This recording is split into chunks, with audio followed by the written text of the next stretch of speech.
Lake Garda has always been the ideal holiday destination in northern Italy, chosen by generations of tourists. Historic villages and lush green countryside give Lake Garda a breathtaking Mediterranean landscape. It has the perfect environment for visitors who love active vacations. It's the perfect place to spend a holiday any time of year. The incredible variety of the authentic local cuisine invites guests to relax and enjoy the fine dining the area has to offer. Imposing medieval castles tell visitors the fascinating story of the cities of Garda. Antique little houses in the midst of tiny romantic streets make Malcesine one of the most suggestive villages. Johann Wolfgang Goethe and Gustav Klimt sang their praises of these places for their rich cultural landscape. The Museum of Malcesine Castle tells us the story of the history of Garda. The area offers an interesting variety of athletic activities.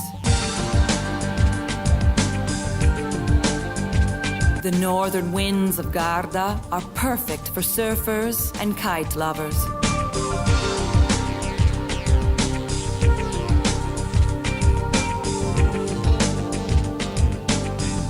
Italy's largest lake has the perfect conditions for sailing, and sailing champions are often welcome guests.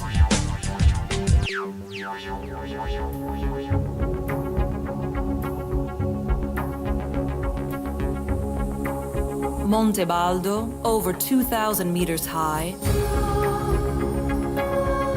is an incredible, unique attraction that's easy to reach on the outskirts of Funivia, leaving from Marchesine or Prada. The choice of athletic activities is endless, but there are also cultural events that attract tourists of all kinds. This is the perfect destination for those who love biking and trekking. It's always possible to take a break in one of the many refuges, Baite mountain houses and restaurants. The numerous trails offer many different ways to reach the Baite in various areas, and in any direction visitors decide to take, they will find breathtaking views of the lake.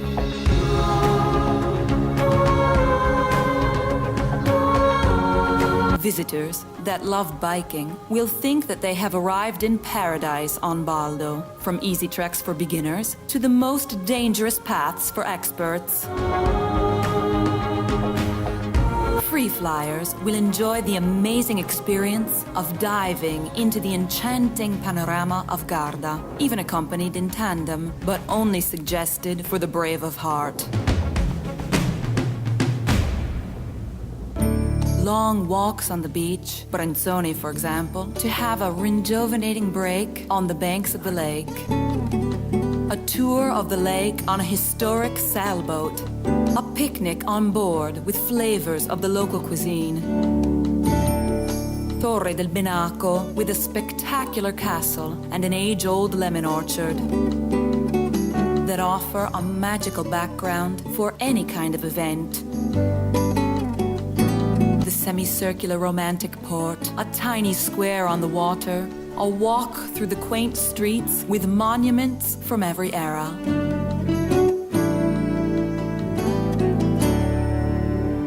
Garda is a characteristic village, speckled with splendid historic villas of the noble families.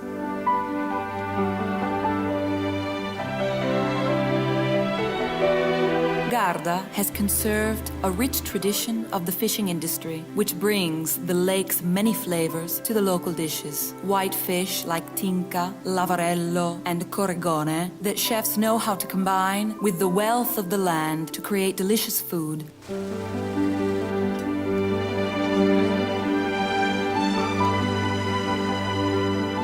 Bardolino, pearl of the olive tree Riviera, is connected with a navigation system to many other splendid towns. The area is animated by countless annual gastronomic and athletic events.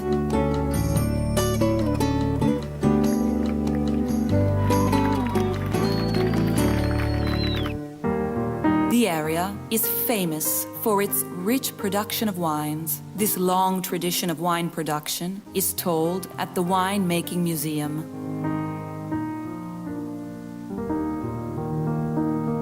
The surrounding hills are the birthplace of some of Italy's most famous wines, like Bardolino and Chiaretto, Valpolicella, Amorone, Lugana e Custoza.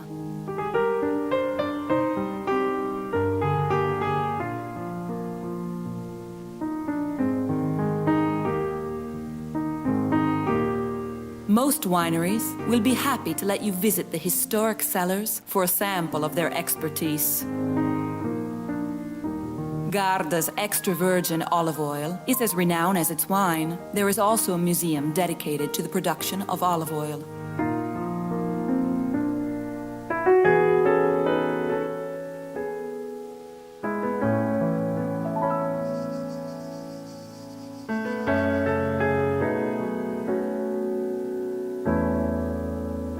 The oil and other products made from the oil follow all the laws of the strictest procedures that guarantee the excellent certified DOC quality.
Well, there are 6 races in total at the Star World Championships here in Lake Garda. We're on the shoreline, Malcesine, the beautiful Fraglia Vella Malcesine, and it's all going on. We've had an incredible variety of conditions here. We've had some strong winds, some light winds. We've had a 180-degree wind shift during a race, which they carried on with and stuck with it.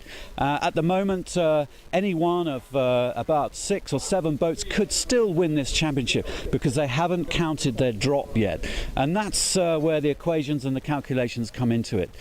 So at the moment on the leaderboard, we've got the American crew, Augie Diaz with Arnie Boltins. They're top of the leaderboard. Second are the Italians, Diego Negri and Sergio Lambertenghi, and they're here all fired up. And third on the leaderboard, Ivan Melibu and Bruno Prada, the double Olympic medalist who was sailing with Robert Scheid. So they've got together especially for this championship to do well. So these guys are in contention. There are a few more. Staniek and Klein from Germany, once they have a discard, those guys have got a stellar scoreline. So watch out for the Germans. So there's a lot in it. There's 2 races to go, and it's pretty exciting. It's difficult sailing, and just walking around the boat park this morning, we can see the tension. The nerves are beginning to settle in, and these guys are absolutely committed, and they have to get a good start. That is the key. They have to get a good start, and they've been telling us this morning that if they don't get a good start, it's boat by boat. They're clawing boats, clawing back boats. So we'll see how it pans out for the grand finale. 2 more races to go, and we're watching on starsailors.com. Well, we're in the studio of the Fraglia Vella Malcesine, and that is the live shot out there across to the start line of race number 5 of the Star Worlds, the 92nd Star World Championship. With us in the studio is Robert Scheidt, a 3-time Star World Champ. Robert, amazing to have you with us. Thank you very much for coming in. We have Lue out on the water, and there's Robert. Woo! Here we go. You're wearing your Brazilian colours. Marvellous. I feel there's a football game on as well tonight, which is pretty crucial. And very exciting, Robert. Good to have you with us. Yeah, thanks. It's a pleasure to be here. It's great. We have great conditions today. It's a big race for the regatta. Race number 5. It's the race where the drop comes into place. So, like you said, 6-7 teams are in contention for the World Championship, and this is a very important race because from tomorrow on, everybody is going to be watching for the top 3 and what they need to defend. So let's see what happens, and it's all set for a good race.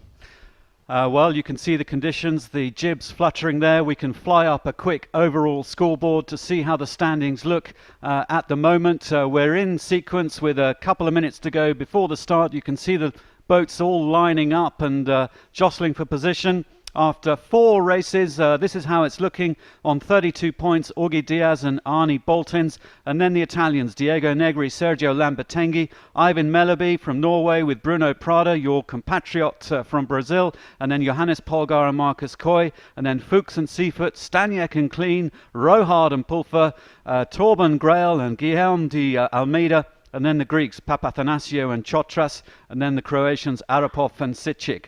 But pretty much any one of these guys could get in there, and as Robert says, this is a crucial race. Out on the water, we have Lue Habib, 40 seconds to go, Lue. We're doing a zoom in with virtual eye. Lue Habib, how's it looking to you? Yeah, 20 seconds to go here, Digby, and Papathanasio and Sotras definitely won the pin. They're right up at this end. I like the look of Rohart, though. Rohart is midline, just this side, and it's definitely going to be Classico Aura. Here they go, and the Greeks are getting pushed out, but they have just squeezed in at the pin end. Not with a lot of speed, but they've managed to get through.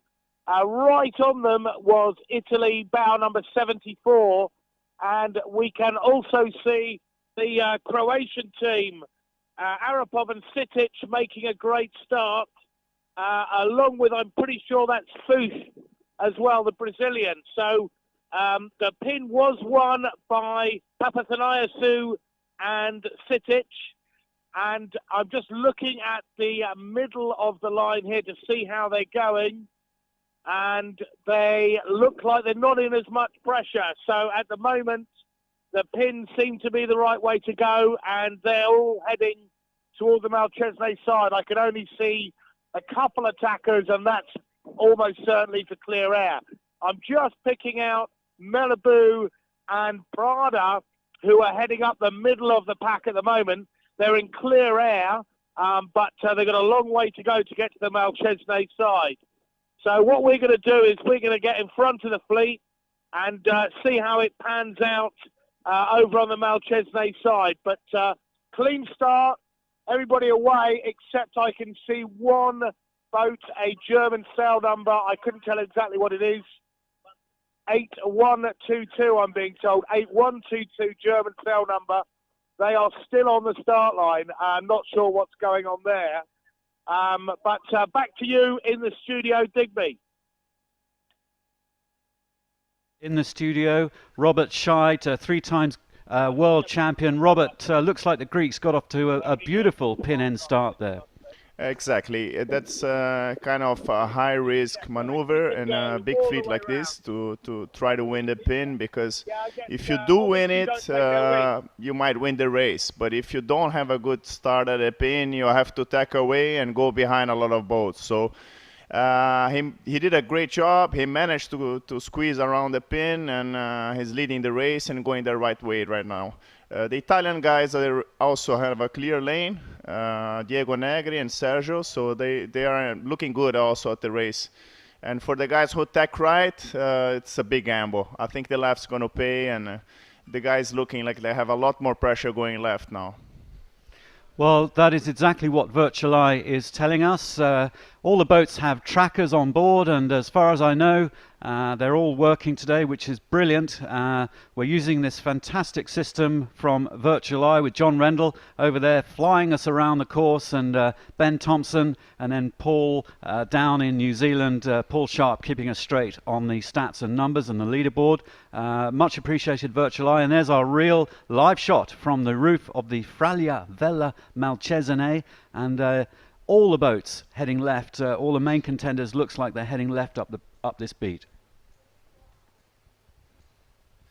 So Robert, you've been training on Lake Garda. You live here, I believe, and you've been racing lasers and then stars, and now you're back in a laser. I bet you're kind of wishing a little bit that you were out there competing in this championship. Yeah, once you see a great race like this start, of course you feel like to be in it and to try to make a move. And but it's a decision I had to make like a few months ago, because I had a very busy schedule in the laser for the first few months of the year. So I did 6 regattas in 5 months, and I got pretty tired, and for me it was time now to recover and to regroup and start to build for the next big events coming up, the Rio Test event and for the World Championship in Santander in September. But I'm following closely, watching races with Luca Modena, my ex-coach, and it's been really impressive. The class keeping up, and you guys are doing an amazing job with the live tracker, and wow, it's great. Like every World Championship, it's down to the wire. You know, it's a lot of crews who can win still. Thanks, Robert. It's been interesting. We've had a few sailors in here when they've been black flagged and over the line, they've retired and come in. And Mark Reynolds was in here yesterday, and Hubert and Merkelbach, and we had George Szabo, who got a black flag on race number 1. And George now, he's got a lot on, but he seemed to have a pretty good day yesterday and climbed his way up the leaderboard, and another contender for this championship. So you know, there are around 10 boats in with a chance, 6 real contenders for the title, and this is the business end of the Star World Championship, race number 5. And after this race, crucially, as Robert mentioned earlier, they can chuck out their worst result.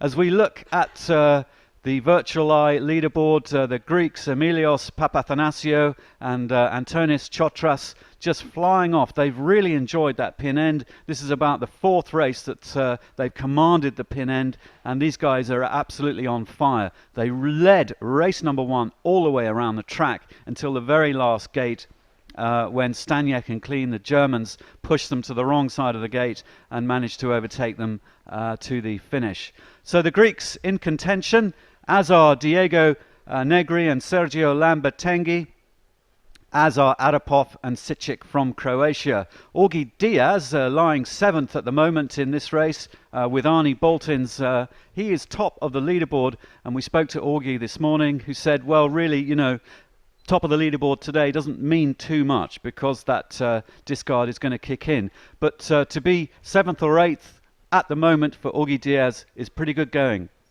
I think Al is doing a great job, also because his worst race is a 10th. So it's very good to have a low discard coming into the last 2 races, because it still gives you a chance to have a bad score and put it all on the line on the rest race. And if he does well today, if he does a top 5 on the race today, then he's got a really good chance of winning the title. So I think he's the person out there with less pressure, in fact, so because he doesn't have a bad race. But with Emilius, he's doing very similar tactics to what he did in the first race, which we won, like to win the pin, bang the left, and tack.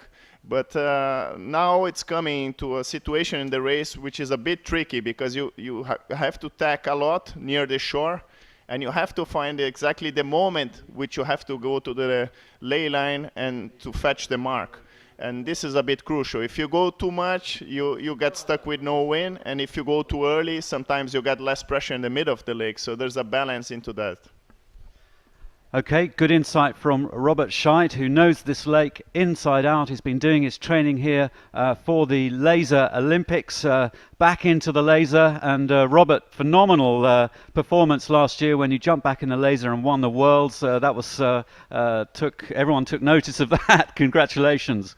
Yeah, thanks a lot. I think it was a case of using all my experience, last year in the Worlds. We came down to the last races, and everybody who was contending for the title, they have never won the Worlds. So at the last few days, I think it counts a lot if you have been there, have done that. And I managed to use all those years that I battled against Ainsley, against Blackburn to put it down and win one more time. But it's getting harder and harder. It's the guys are pushing harder. They're all very fit. They all have fitness trainers, coaches, and the game's getting very professional at the Olympic level. Well, the next Olympic World Championship title will be contended in September in Spain, in Santander, where all 10 Olympic classes will conduct the ISAF Worlds. So a great clutch of World Championships in one location. It'll be quite exciting. I'm going to be there. I'm looking forward to seeing that, and I look forward to seeing you there too, Robert. But meanwhile, back to the Star World Championship here on Lake Garda. And the guys just hitting that point, that little headland further up the coast from us in the Fralia Malcesine. Virtual Eye, one guy, the French team, Chris pointing out, he's just managed to avoid that rock. And there are a few rocks here to contend with, but the guys beginning to make their way out into the middle, picking their moment, as you say, Robert. Exactly. If you go for too much in this first part of the race, you get into light spot.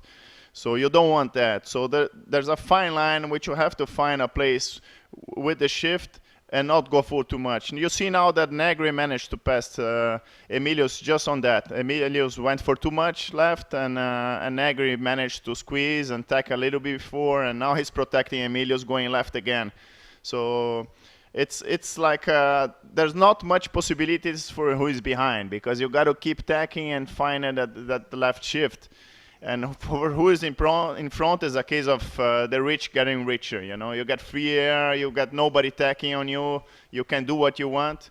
And once you round the top mark, it's even better, because once you go down the lake, the wind accelerates, and you have a lot more pressure than the boats behind you. Well, a fantastic view with Virtual Eye. Louis Habib is out there on the water. Louis, we're looking at the left-hand side of the course going up on the Malcesine side. Louis, whereabouts are you? We're right, literally touching the rocks here on the Malcesine side. And there's a cracking battle going on here between Papaniassou and Negri. Negri looks like he's got more pace. Every time they tack, Negri's taking another little lump out of him. So Negri looks like he's got speed, and the two of them are really going neck and neck. But to be honest with you, I think they might actually be slowing each other down because the rest of the fleet aren't far behind. And this is going to be one hell of a bundle at the top mark. There's a large number of boats that are in contention here.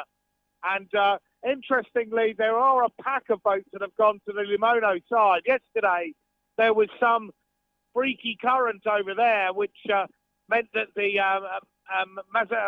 Marazzis got through.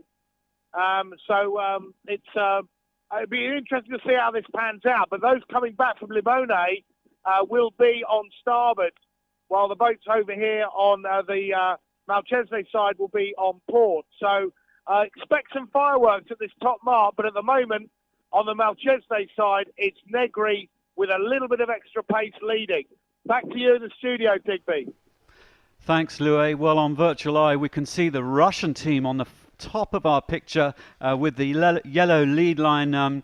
That is Andrei Berezhnoy with Sergei Mazalov from Russia, and perhaps that's going to pay off for them, Robert.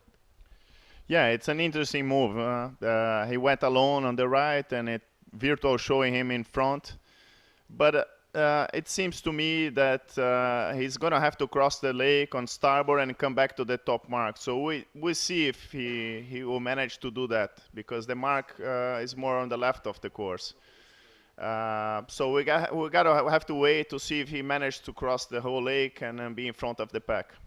Well, Robert, with Virtual Eye and these GPS trackers, we can actually fire up their boat speeds, and we can just compare at the top of the screen Berezhnoy and Mazalov with Negri and Lambertenghi. John from Virtual Eye can just pop up some boat speeds. It'll look a bit confusing in the middle of the track, but let's... And they're on the leaderboard here. Okay, fab. Thanks, John. So Berezhnoy just going through that tack, so they've slowed down a little bit. Negri Lambertenghi 4.9, 5 knots now, and just in a minute or so we'll see how Berezhnoy is going in boat speed. They're just accelerating from their tack, and they'll get into the groove in a minute. At the moment going a little bit slower out there in the middle of the lake. Quite interesting. We'll leave those boat speeds up for a little minute just to give you a clue of what's going on. You can follow that. But here, bottom of our screen, right on the coastline of Lake Garda, a great duel going on between the Italians Diego Negri and Sergio Lambertenghi, and Emilios Papathanasiou and Antonis Chotras. To pronounce them. I'm nearly getting their pronunciations right, Robert. But there they go. And both these guys in the top 10. Negri and Lambertenghi, second overall, going into this race, so fully in contention here.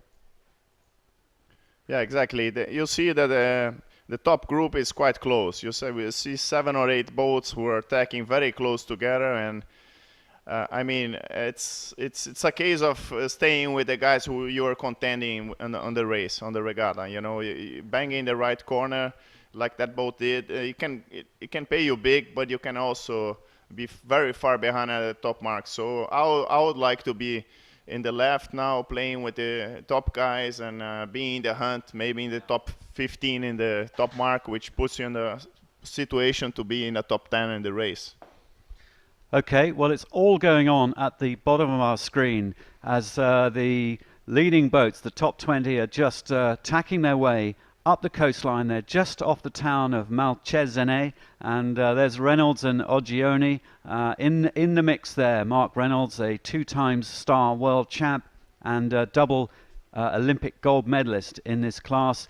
And Mark Reynolds was in the studio yesterday, having had a black flag OCS over the line on the start, and he was a little sheepish about that, but we had him in the studio, and he told us that he's done about 30 world championships, which is incredible, and still going strong.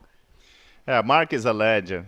When I started sailing Star, I gave him a call and asked him for tips, you know, tuning tips, because it's quite a complicated boat when you come from the laser, you know, you don't have any clue about the tuning of the boat. So Mark helped me a lot in my early days, and he was great, you know. He really is a person who gives his best to get new guys on the class and helps them.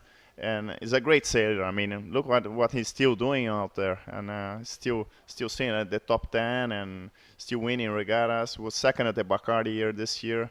A great person for the class.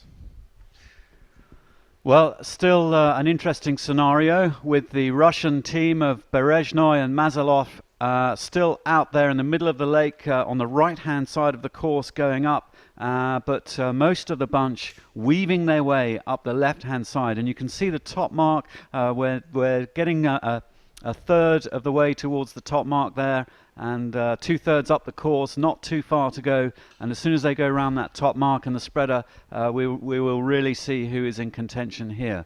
But on the left-hand side of the race course, it is the Italians and the Greek sailors, Negri and Lambertenghi, Papathanasiou and Chotras battling away for the lead on the left. And on the right-hand side of the course, Berezhnoy and Mazalov in their own little race here. And they've just tacked over almost above the ley line, it looks like, mathematically we can see. Yeah, they got a long ley line on starboard now. It's quite far to go on that to the top mark, and a lot can happen. You know, if you got If you get light or if you get a header, you have to tack again, and then you're in big trouble. The only chance he has is to get a bit more pressure, and so he can hold on starboard tack for a long time and fetch the mark. But we'll see what happens. I'm still liking the left.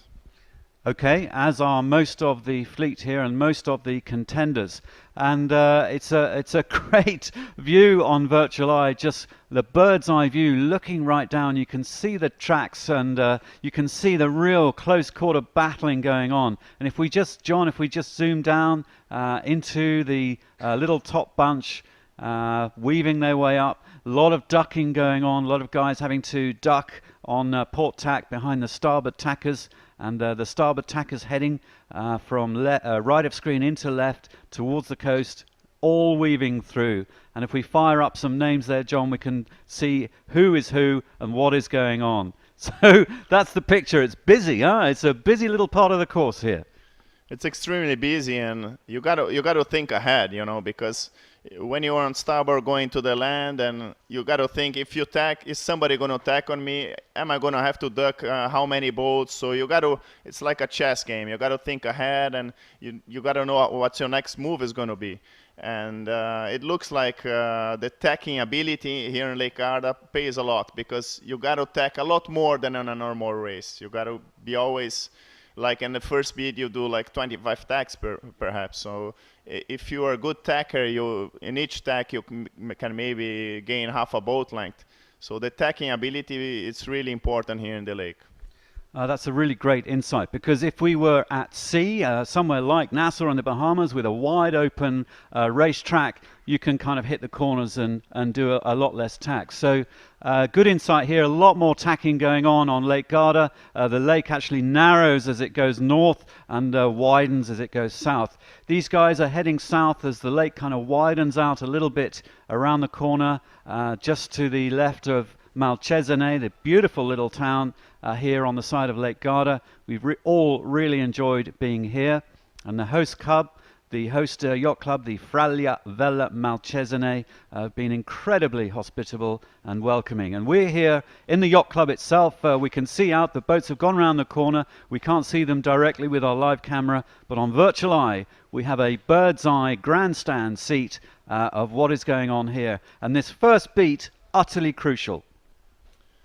Exactly. The first beat, in a race like this, it's a decider, because like I said, once you round the top mark and free air and the top 10, the rich get richer. You get more pressure, you sail down the lake, and you arrive at the gate, you can make your own decision, you don't have to be punched by other boats, and everything gets easier after that.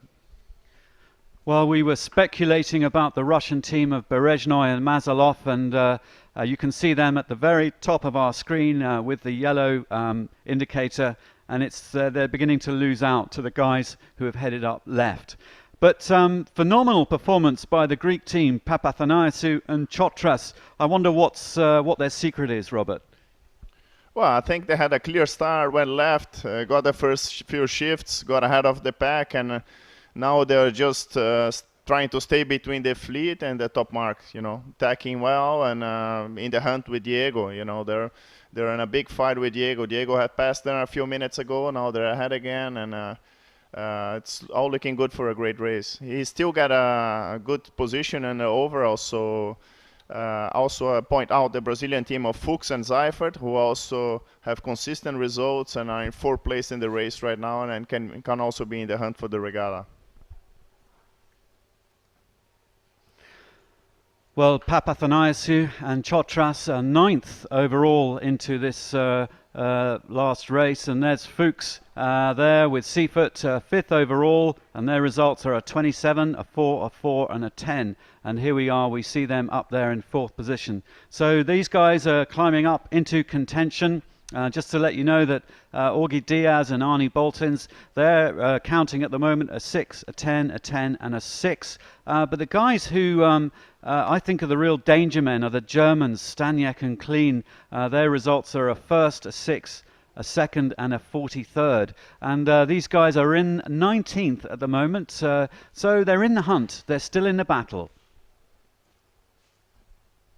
A lot of Brazilians here, Robert. Quite a big Brazilian contingent.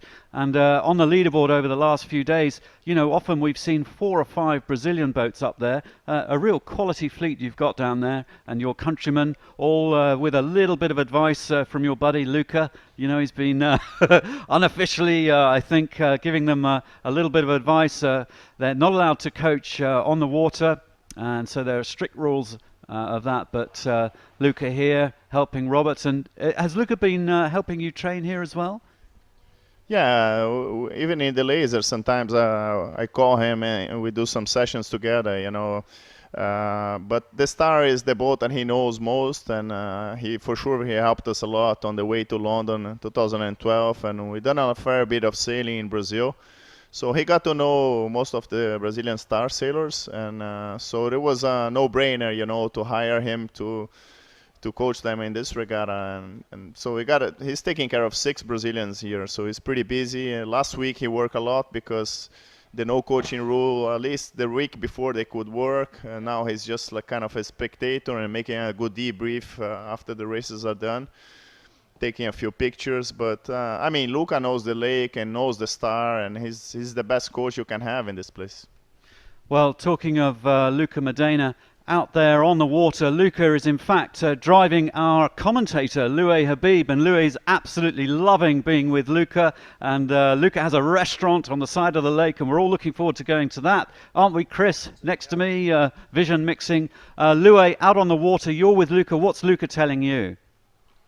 Well, I'll be honest, actually. Luca's in the rib right next to us. He's about 3 feet away. He's got his beautiful daughter with him, who I've never met before. I'm sure Robert knows her very well. And I'm in the rib with Nico. But what I can tell you is we've just passed the Skilling Club here with Solings on the moorings, and we've had boats inside the moorings. On a couple of occasions, we were nearly hitting the rib. That's how close these guys are doing. They're playing touch and go all the way up the Malcesine shoreline.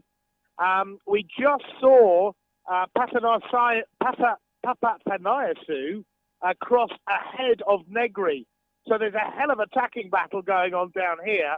And at the moment, Papathanaiou is just ahead of Negri. There's a lot of gold and silver stars down here, including Lars Grail, who unfortunately had the second black flag yesterday. We've also got Fouche and Seafair down here, and also Malibu and Prada, and also Augie Diaz. So there's a very bright collective bunch on the Malcesine side. And I think, as Robert pointed out, the boats that are on the Limone side are going to have to come over to get to the top mark. So, back to you on Virtual Eye, but at the moment, as I see it, the Papathanaiou and Negri are winning the battle along Malcesine. Back to you in the studio, Digby. Thanks, Loué. Well, Loué has been in the rib with Luca for a couple of days, and now with Nico. Bird's eye view for Loué going up the track. He's right in there in the middle of it all.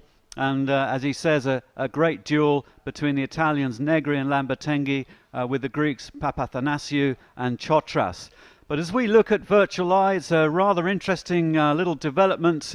We've got a new leader, the Croatians, Arapov and Sičić, just coming into play. They're about to hit that starboard ley line, and mathematically, anyway, Virtual Eye is telling us that they're in the lead at the moment. We'll see how that pans out, Robert. But now they're having to pick their moment to strike out for the ley line. Exactly. It all comes down on how much pressure and the angle they're going to come off the starboard tack. You know, they're still more away than the left hand boats from the mark. So we'll see how it fends off. But I think the race now kind of open. You know, the left is not that much favored anymore, and it kind of the pack is kind of staying more in the middle. I think I still like the position of Negri and Papathanaiou. They're doing a great job staying between the fleet and the top mark, and I think the Croatian made a good move, also going right a little bit early, and he's taking his chances.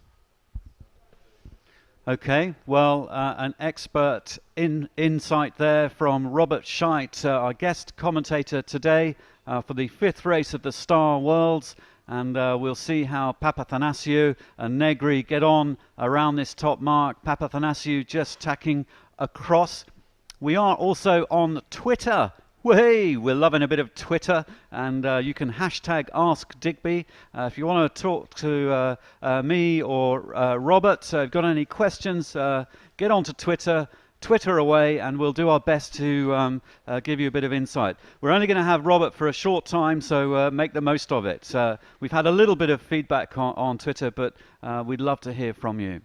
So here we go. Papathanasiou and Chotras just hitting that port ley line and heading for the mark now, and further into the center of the track, Negri and Lambertenghi.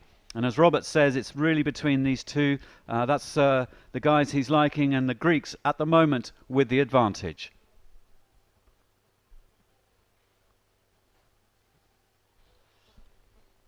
Well, out on the racetrack, Loué Habib is up there trying to make his way towards the top mark. Loué, how's the wind pressure to you? Yes, hi there, Digby. Yeah, we've just got to the top mark, and the wind up here is definitely down. There is not nowhere near as much wind. Nico in the rib with me has just pointed out that the touch and go they were playing earlier, he believes that there is some foul current.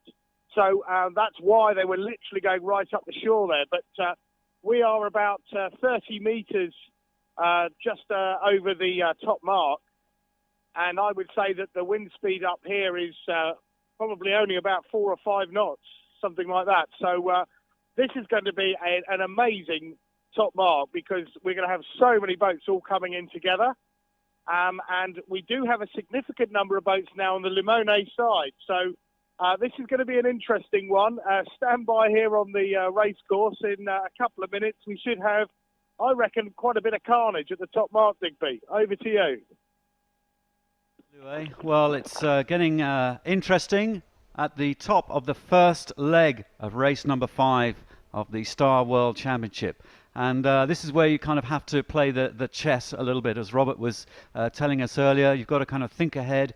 Papathanasiou getting out onto his own into a clean spot. And talk us through it a little bit, Robert, from the Greeks' point of view. What are they up to? I think they might have seen some pressure on the left. That's why they extended a bit more. And sometimes it pays, because in each tack that you do, you lose like 2 boat lengths. So tacking a little bit less in light air helps you once you find a good pressure. On the other hand, Virtual shows that he overstood the ley line, and position-wise to the top mark, Negri's better position right now, because he's more in the center of the course. So if the right shift comes, he'll make a big gain on Papathanasiou. Okay, well, some golden insight there. Robert Scheid would rather be where the Italians are, in the middle of the course, within that triangle, so that if the wind moves around, they can take advantage of it. Papathanasiou just losing the lead, and I think that's beginning to come true. We'll see how the Greeks get on around that top, but I think they're not going to get there first. We'll see. It's very, very close. Grail and Conchalvis are up there in contention as well. And the other Italian team of Boggi and Vonga, they're also in there. They've overstood a huge amount. And there's Mark Reynolds and Beppe Oggioni. Wonder what they've seen. Yeah, I like the position of Fuchs and Seifert. Melli and Bianprada are very well positioned. Diaz and Grail. And they're going to be in the top 10, so that they accomplish what they wanted for the first beat. You know, after 10th place, then, like you said, it's going to be, with this light air, it's tough, because you arrive at the top mark and it's very crowded, and you get the bad wind from the boats behind once you're on the top mark, and these guys are going to have free air, and they're going to sail the race they want. Okay, so all about getting into the top 10 around the top mark for the first leg. We're going to be running 5 legs. It's the longest championship course, so a real test for these sailors. The race committee yesterday did a 4-leg race for the second race of the day, which is a sensible thing. But today, 1 race is scheduled, and these guys are going to do 5 legs of the course. So upwind, downwind, and then an upwind finish. A real stretch. It's over 2 nautical miles from top to bottom, and the whole track is around 12 nautical miles. And obviously with the tacks, these guys are going to be sailing a lot further and doing a lot more tacking upwind on the lake. Negri and Lambertenghi just tacking over there within the ley line onto starboard, and Papathanasiou and Chotras just aiming, heading right for them. I'm not sure if the Greeks are going to get ahead here or if they're going to duck. We'll see on virtual. We'll just follow this on virtual. The Greeks and the Italians. Can the Greeks pass the bow across the head of the Italians? And it's looking like they are. Louis Habib is right up there at the top mark. Louis, talk us through it, mate. Okay, well, basically what happened there was that Negri tacked onto starboard, engaged the Greeks on port, and he called them. I definitely heard him shout starboard. The Greeks completely just did nothing, and they passed within inches. Absolutely legal, but the Greeks just got the advantage and rounded in front of Negri. In third place is Italian 8242. You'll have to help me with that one. I don't think he's been in the chocolates before. And behind them, I believe, is Augie Diaz in fourth place. But again, you'll have to help me with that one as well. And it's all pretty pedestrian at the top mark here. There isn't much breeze, so it's quite slow going. Zabo and the Tushi, a good one to pull out there. They're in 1, 2, that's sixth place, so they're having another good race. And then just behind them is Malibu and Prada. So Malibu and Prada again having a good race. And then one of the boats that you were mentioning earlier, Digby, we've got Staniak and Clean just rounding, so they're right in the chocolates as well. It's quite light up here. The leading boats are definitely coming all from the Malcesine side. I can see Arapov and Sitic coming through now. And also we've got Torben Grail and Athesia just rounding. So it looks like the Malcesine side has paid for all of those leading boats. And we're just starting to get the Limone side boats coming through. But it looks like literally all of the boats that went on the Malcesine side are ahead of the boats on the Limone side. First beat, Malcesine was the way to go. Back to you in the studio, Digby. Thanks, Louis. And Robert Scheid with us here in the studio. Absolutely called it right. The Russian team nowhere to be seen yet. They were the only ones who went extreme right up the beat towards the Limone side of the lake, and we haven't even seen them approach this top mark. So here we are. We're seeing the top 10 round that top mark and the little spreader mark, and as Robert mentioned earlier, they're going to be stretching out into a bit more cleaner wind, and they're all heading back towards Malcesine. So maybe a little bit more pressure, Robert, towards the coastline here.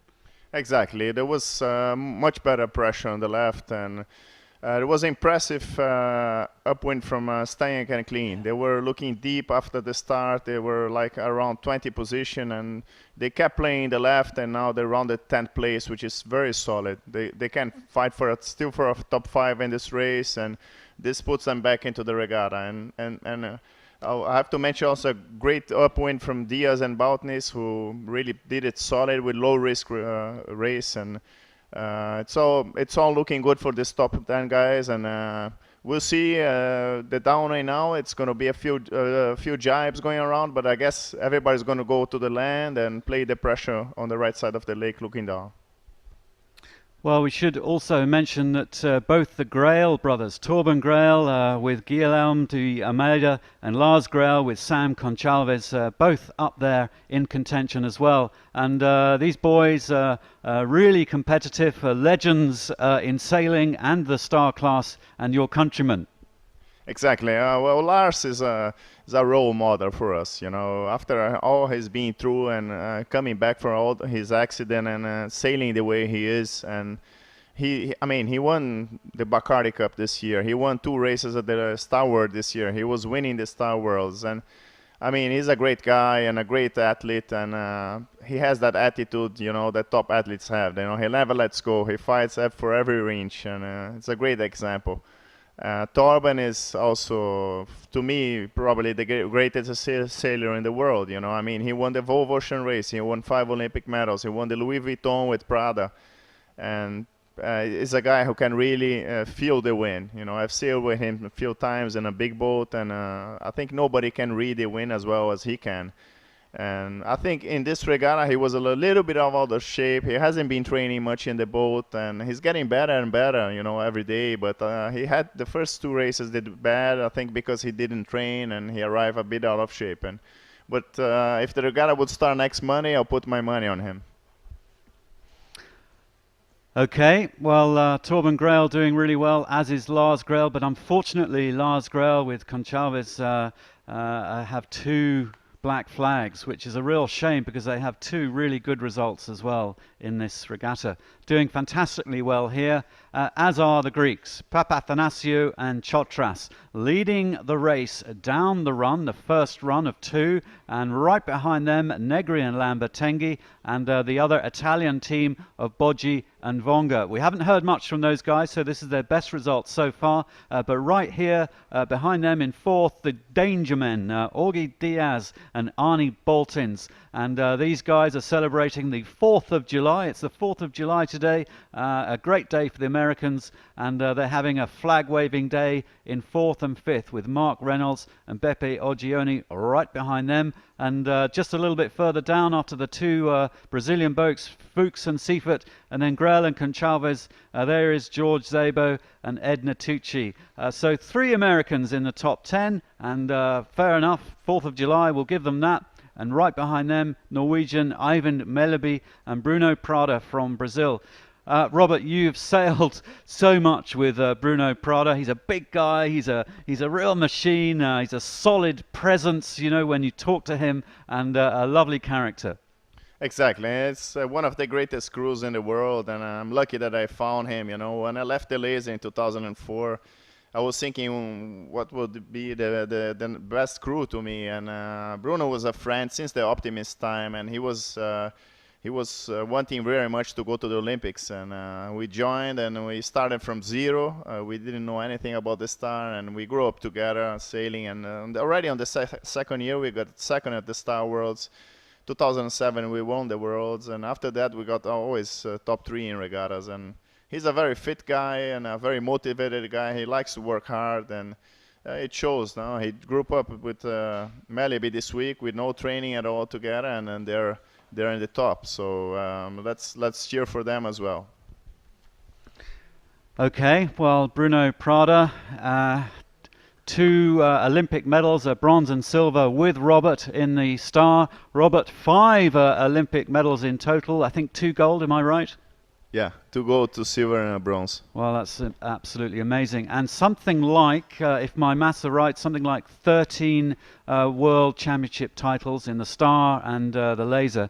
So one of the legends, you rated Lars Grael as one of the best sailors in the world. Well, you are as well, mate, and it's a real honor to have you next to us in the Fraglia Vela Malcesine, looking at this amazing race. It's the business end of the Star World Championships. Pretty exciting, some great tactics going on, and as you mentioned earlier, Staniek and Klein, the Germans, they were in 19th, 20th place going up that beat, and they've clawed their way up to 10th now.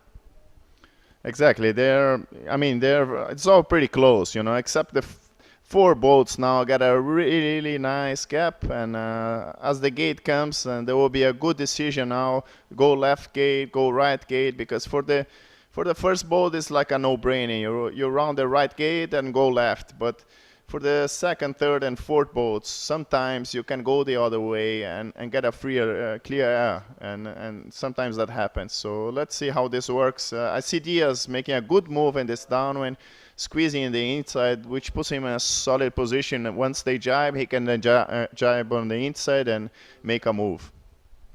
Well, a cracking race now. This is one of the closest races I've seen here. There's 4 right at the front vying for that lead position, and a group of 3 right behind them champing at their heels. So this is a kind of exciting scenario. as we blast down the first run of this race. It's going to be a long race. These guys have got a long way to go. And there's Diaz and Augie Diaz and Arnie Boltins just jibing over to get themselves into a little bit more cleaner wind, and the Greeks carrying on. They're liking where they are. So right behind them, the Boggi and Vonga, the two Italian sailors who this is their best result so far. And let's have a little look at the boat speeds. Papathanasiou and Chotras doing 4.7 knots. Diaz just jibed over. Looks like he's got a knot of boat speed above them, Robert. Yeah, he did a great move. He sailed low, sailed on the inside of the other three boats and waited for his moment. When he got pressure, he jibed and is on clear air, making a good VMG towards the mark. Usually in this place, the late jibe helps, but from here we don't know where the ley line exactly is. So perhaps Diaz is already laying the marks and is looking very strong at the moment. Well, there we see Augie Diaz and Arnie Boltins take the lead, and as you say, a fantastic move, a real shrewd sailor, Augie Diaz. He's been to the 505 Worlds this year and a couple of other World Championships, and he's pretty serious. We spoke to him this morning, and he was pretty fired up. He was fairly humble. He didn't want to rate himself too much. You know, he said anyone could have this in the top 10, and at the moment he's taking it away. It was a fantastic move by Augie Diaz, a real championship-winning move there, and this is seeing them at the front of the race and the front of the leaderboard as well. Papathanasiou and Chotras right behind them, and they're about to engage with the Italians, Negri and Lambertenghi. So it's all going on virtually. We'll see them come round in the corner with our live camera, but Virtual Eye is giving us an absolutely grandstand view of a cracking downwind battle, Robert. Exactly. Great move from Augie. I think he's, you know, he has got so much experience. He won the Snipe Worlds 3 times, and he's a great sailor, and he's got a 10th as a drop, so he has no pressure on him. He rounded the top mark in 4th and is sailing, you know, a free race with no pressure, and is doing the right decisions at the moment. Let's see what happens. Negri also saw that Diaz made a good move on the left jibe early, and is getting very close to Papathanasiou right now. Well, Diego Negri and Sergio Lambertenghi, the results that they're counting at the moment are a 16th, a 2nd, a 5th and a 12th. So on the leaderboard there, second right up there with Ivan Melaby and Bruno Prada in 3rd, counting a 4th, 11th, 7th and a 14th. And they're in contention as well. They're having good race. They're 10th in this race, and they're in that top 10, and they're all hammering down towards this bottom mark. So the championship is anybody's of this little bunch here at the moment. Louis Habib, he's out there on the water, probably trying to weave his way through the boats to get down towards the bottom mark. Louis, virtually we're seeing a really, really exciting race at the front of the fleet. Over to you, Louis. Yes, indeed, and as you speak, Digby, it looks like Papathanasiou and Sotras have just got ahead of Augie Diaz. More importantly, they're between Augie Diaz and Boltins and the mark. So they're in a very good position there to control the Greek team. Tucked in behind them is Negri, who has got a bit of clear air. But I'd like to let you have a look a little bit further back in the fleet, and you can see Torben Grail and Demedia, along with Melabu and Prada, and also Arapov and Sitic. Now, they've all jibed off, so they're jibing towards the middle of the course, looking for presumably more pressure or freer air. So an interesting move there a little bit further down. Negri has just jibed as well, so Negri is now taking up a position to windward of the two leaders, or trying to, but Augie Diaz has already gone. So Augie Diaz is now coming in board. The Papathanasiou and Sotras have got very good speed down the coast, but as if we think there is a little bit of current that's running to the north, perhaps towards the middle where there's more depth, they'll have more current. So there's definitely some tactics afoot here at the front of the fleet, and I can tell you what, Torben Grail and Almeida are making massive ground just inside, and perhaps the leaders have spotted that. Torben Grail is taking bow after bow inboard move, but perhaps you can see that better on virtual eye. Back to you in the studio, Digby. Thanks, Louis. Well, we're having a great view on Virtual Eye. All the trackers doing super service today. And Torben Grail just moving out into some clean wind there, and he's hammering along at 6.2 knots or so. We put the boat speeds up, Louis. Grail and De Almeida doing 6.4, 6.3, just jibing over. And the guys on the right-hand side of the track as we look down the course doing about 6. So Grail and De Almeida are just moving up the leaderboard and finding a clean spot of breeze. Robert, do you like the look of these guys? Yeah, I like. I think he jibed at the right moment, got into a very nice pressure, and now he jibed again, kind of to capitalize the gain that he had. It's very important that you don't get too greedy, you know, you don't go for too much, because sometimes you got one opportunity to jibe back and take your gain and put your money in your bank.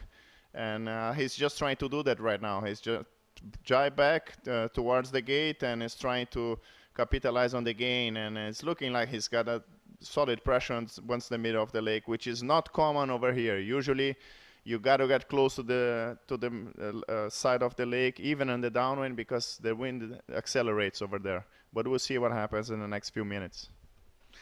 Well, all right, we're well over halfway down this run towards the bottom gate.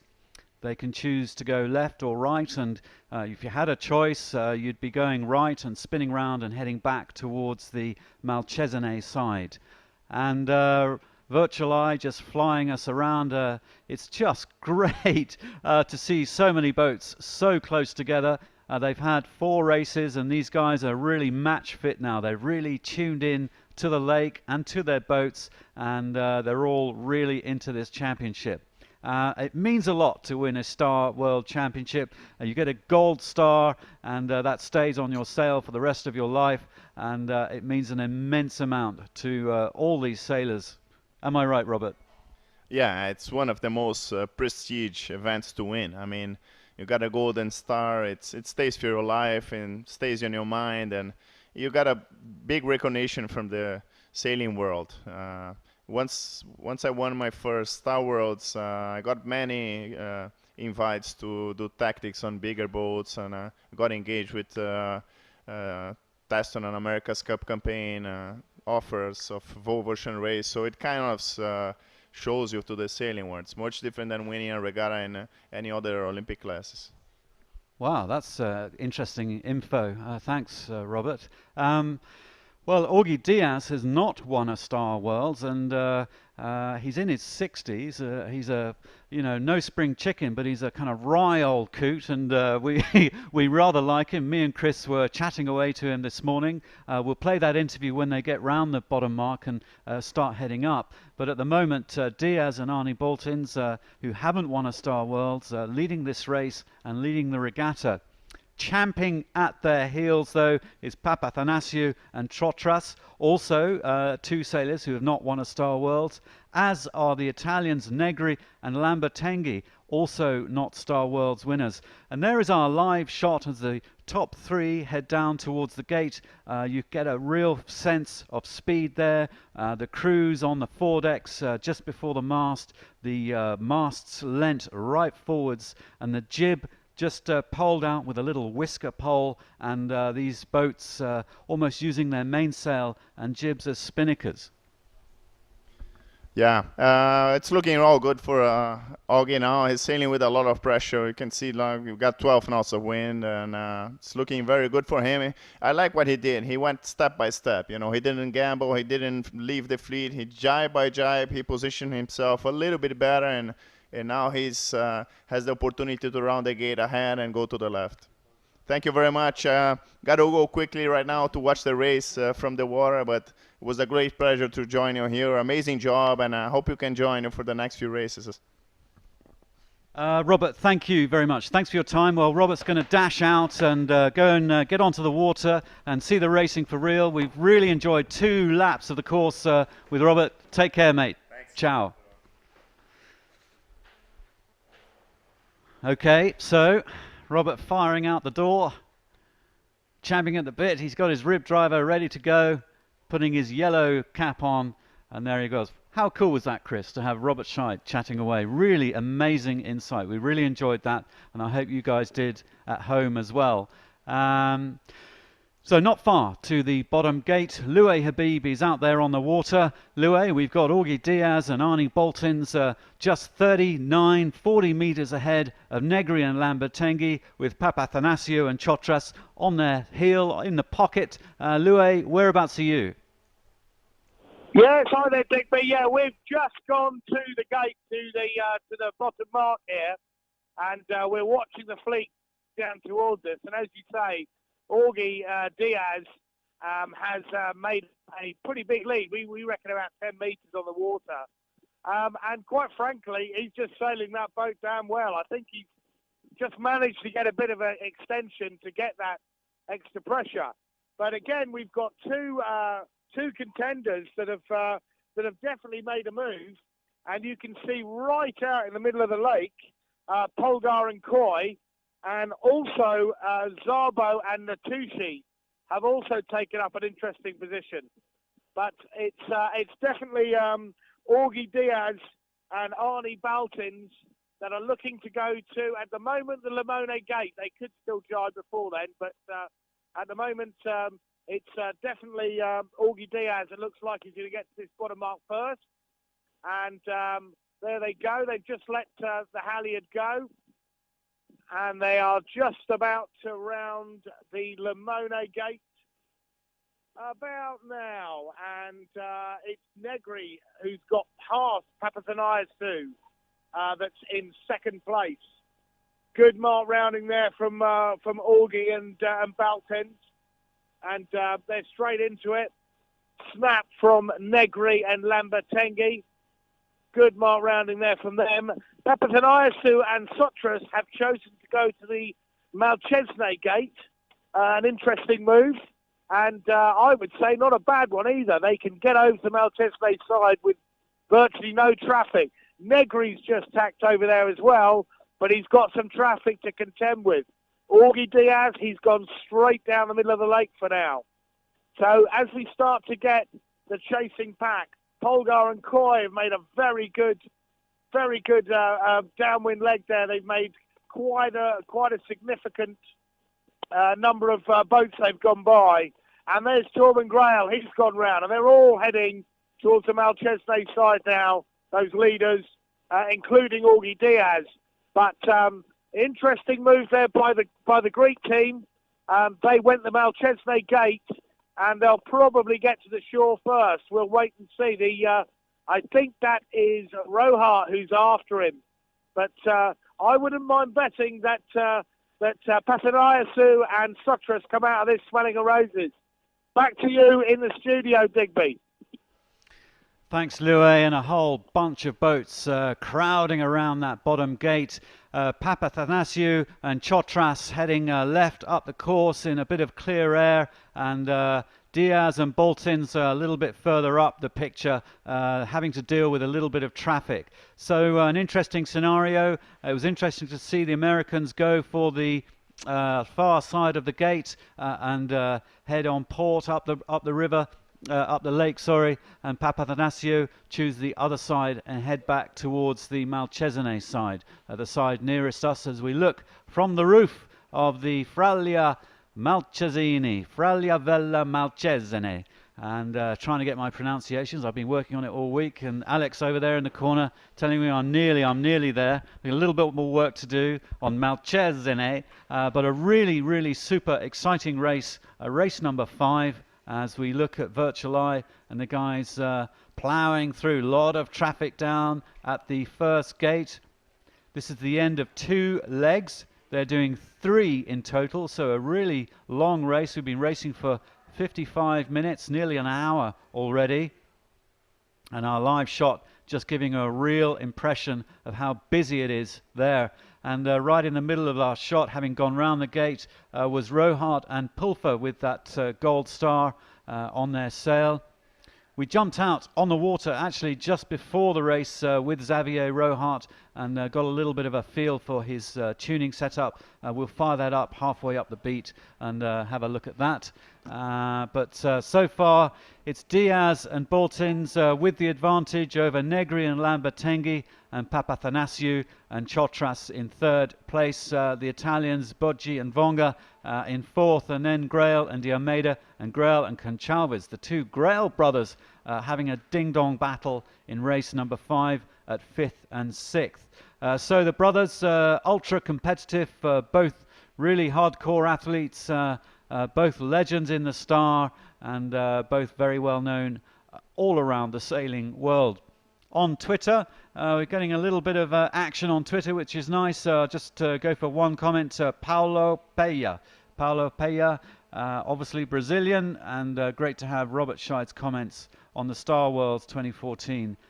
Thank you very much, Paulo. Appreciate that. I thought it was wicked having Robert Scheidt in here. Real insight. And he was saying that, you know, once he'd won his Star Worlds, all the invites started to come in. I'm sure a few of his Olympic medals helped as well on that one. So Louis out on the water, a dynamic picture developing as they head up the track. Papathanasiou heading towards the Malcesine side.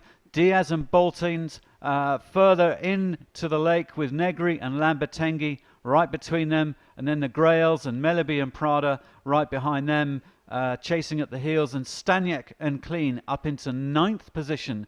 They were 20th, 19th going up the track for the first beat, but they've managed to climb up to 9th position, and there are their countrymen Polgar, Johannes Polgar and Marcus Coy also in contention, with the Croatians Arapov and Sičić, and then the Lavrovics, father and son there, and then Mark Reynolds and Beppe Oggioni in 13th, with Raisa Moreira and Pascalato, Dino Pascalato, 71 years old, with Burning there up into 14th position as we look at that leaderboard, 165 meters behind the leaders. So Diaz and Boltins, it's an American flag waving 4th of July day.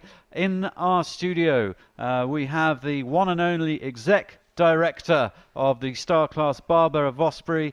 Thank you for jumping in, Barbara. 4th of July, go America. Go America. Thank you, Digby. It's good to be back, although I'm sure I can't add to the commentary that Robert had. I'm sure you can, actually. We were chatting this morning just before the race with Michelle, and just saying it was wonderful how everyone just kind of chips in. A little bit of a different view, different opinion, different facts, and everyone has something to say. If you're watching us and listening to our dulcet tones and checking us out at home, or sneaking a little bit of a cheeky look at work, I hope you are. We always love a bit of twittering and everything at work, and watching some sailing while we're getting paid by our employers. And get on to John laughing over there, and refresh. Hit the refresh button. So go hashtag Ask Digby, hashtag Ask Digby, and we're with Barbara here. Barbara, the exec of the class, the mother of the class, and she can answer all your technical queries, I'm sure. Well, we'll give it a shot. Yeah, we'll give it a shot. Look at that. Polgar has jumped into first there. Okay, Must be a wind shift. A little wind shift out on the water. Louis, we're seeing great gains by Johannes Polgar and Marcus Coy, but that's what Virtual Eye is telling us, just ahead of Diaz and Boltins, Negri and Lambertenghi. But you, Louis, you have eyes right there, out there on the course. Yes, hi there, Digby. Well, yeah, we're hammering it upwind now. There's a massive difference in the wind speed at the bottom gate. You're talking at least 15 knots, probably gusting 17. And looking south up the lake, Nico's been pointing out to me, it's grey as anything. It looks like a lot of rain and probably a big storm. So it looks like very changeable conditions here. That's 17 knot gusts and bigger wind down there. That is due to the funneling of the lake where it gets narrower, but it can't just be that. And we can see a storm developing in the south of the lake, which is going to probably have a major effect on this fleet. So we're going to bomb it now up to the the top mark and see what the weather's doing up there. But before that, I'm definitely going to be putting a jacket on. Prepare for some Garda showers, Digby. Back to you in the studio. Thanks, Louis. Well, some good wind shifts going on out there, and the sky's beginning to darken. Very different conditions to this morning as the boats make their way up the track on leg number 3 towards the top mark, and the left-hand side of the track as they go up the course. Again favoured, and again where the top runners and riders are, with Diaz and Boltins, Grail and Conchalves, and the Italians, Staniek and Klein also in there. But the Germans, Polgar and Coy, heading far right, which is rather interesting. They top the leaderboard just for a second, but it's beginning to look like the left is paying. That's exactly what happened on the first beat. We saw the Russians, Barbara, heading up right, and they're not in the top 20 now, but they will look good for a minute. Yeah, Andre kind of likes that right side. This is the second or third time we've seen him go over there, and he's been at the top of the leaderboard a couple of times, but it unfortunately hasn't paid off for him. Well, okay, as we look out of the window, Barbara, there are gusts flying away. We do have a live shot. Alessandro is on the roof. We can just kind of give you a bit of a view. It's getting a little grayer there. Some of the sails getting knocked over with some gusts as we look out the window. Alessandro just panning up the course. Great work from him. And you can see a few tiny little white caps beginning to develop. Looks pretty windy. The crew's hiking out hard and leaning right out. They've got a little harness to hook them in to make it a little bit more comfortable, but still fairly back-breaking, Barbara, to sail one of these boats. Yes, it is. It's actually quite a bit more comfortable sitting out over the side like the crews do than it looks. It's certainly better on your lower back than it is for the skipper. And I'm noticing here, looking out the studio windows, that the clouds are approaching for this. And I hope Alessandro up on the roof has a foul weather jacket. Well, I might ask Alex, actually, if you'd run an umbrella up to Alessandro on the roof to save our camera. Yeah. We'd really appreciate that. Thanks, matey. And I'll just let, Alex is whizzing out. Appreciate that. Better to be prepared, isn't it, Chris? So we're here in the Fraglia Vella Malcesine, and dark streaks streaming down the track as these boats are in puffs of breeze. And just look at that, Barbara. It's quite a good shot, isn't it? Oh, you can see the guys with the neon yellow just hit a gust there, and you can really get a feel for the light patches and the gusts as we look down onto the racetrack. The guys further out just beyond that point hitting a little bit more breeze, and the point just sheltering some of the boats. But right nearest us on the live shot, those guys really in a puff, a real puff there, catching a real puff as they tack over. Yeah, we've been seeing the wind kind of funneling around that point there. Even in the light stuff, we've had a little bit more pressure right there on that point because of the funneling effect. But yeah, the puffs are coming down and splashing out on the bay, and that's a tricky way to drive a starboat in the middle of that, because you're full out hiked and then you're back in the boat. So it's challenging for both the skipper and the crew in this sort of thing. But at least we have good breeze, and it's nice that the fleet's all closed up today in very tight quarters. Thanks, Barbara. Well, good live images there from the roof of our club. We'll go and sort out Alessandro in a second. Virtually, here's how it is looking. Augie Diaz and Arnie Boltins romping away with this one. They had a great first beat with the Greeks, a good battle, and they managed to take them on the downwind run, and that's pretty impressive sailing from Augie Diaz and Arnie Boltins. Negri and Lambertenghi. Lambertenghi, who lives here on the lake in Torbole, and Diego Negri, his compatriot, racing well here, and they've been training on the lake and getting ready for this championship, and this is the big event of the year for these two. And then there's Grail and Conchalves, Lars Grail and Sam Conchalves with two fantastic results on the leaderboard, but also 2 black flags, which is a real shame for them, because I think that's probably them out of contention for the championship, despite their great showing here in race number 5.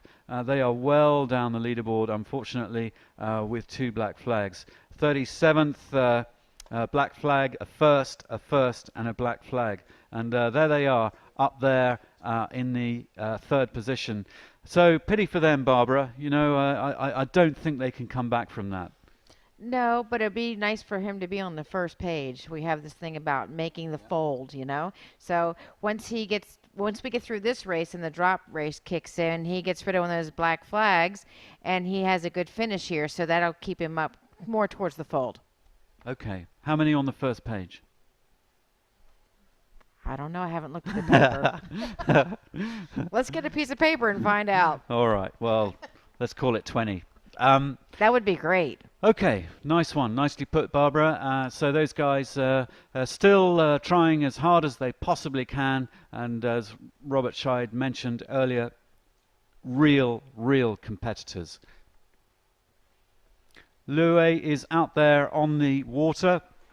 Loué, we're seeing Diaz and Boltins leading Negri and Lambertenghi, with Grail and Conchalves in 3rd, and then Melaby and Prada champing at the bit in 4th place, and the Greeks dropping down to 5th. But Loué, you're the eyes and ears on the course. Whereabouts are you?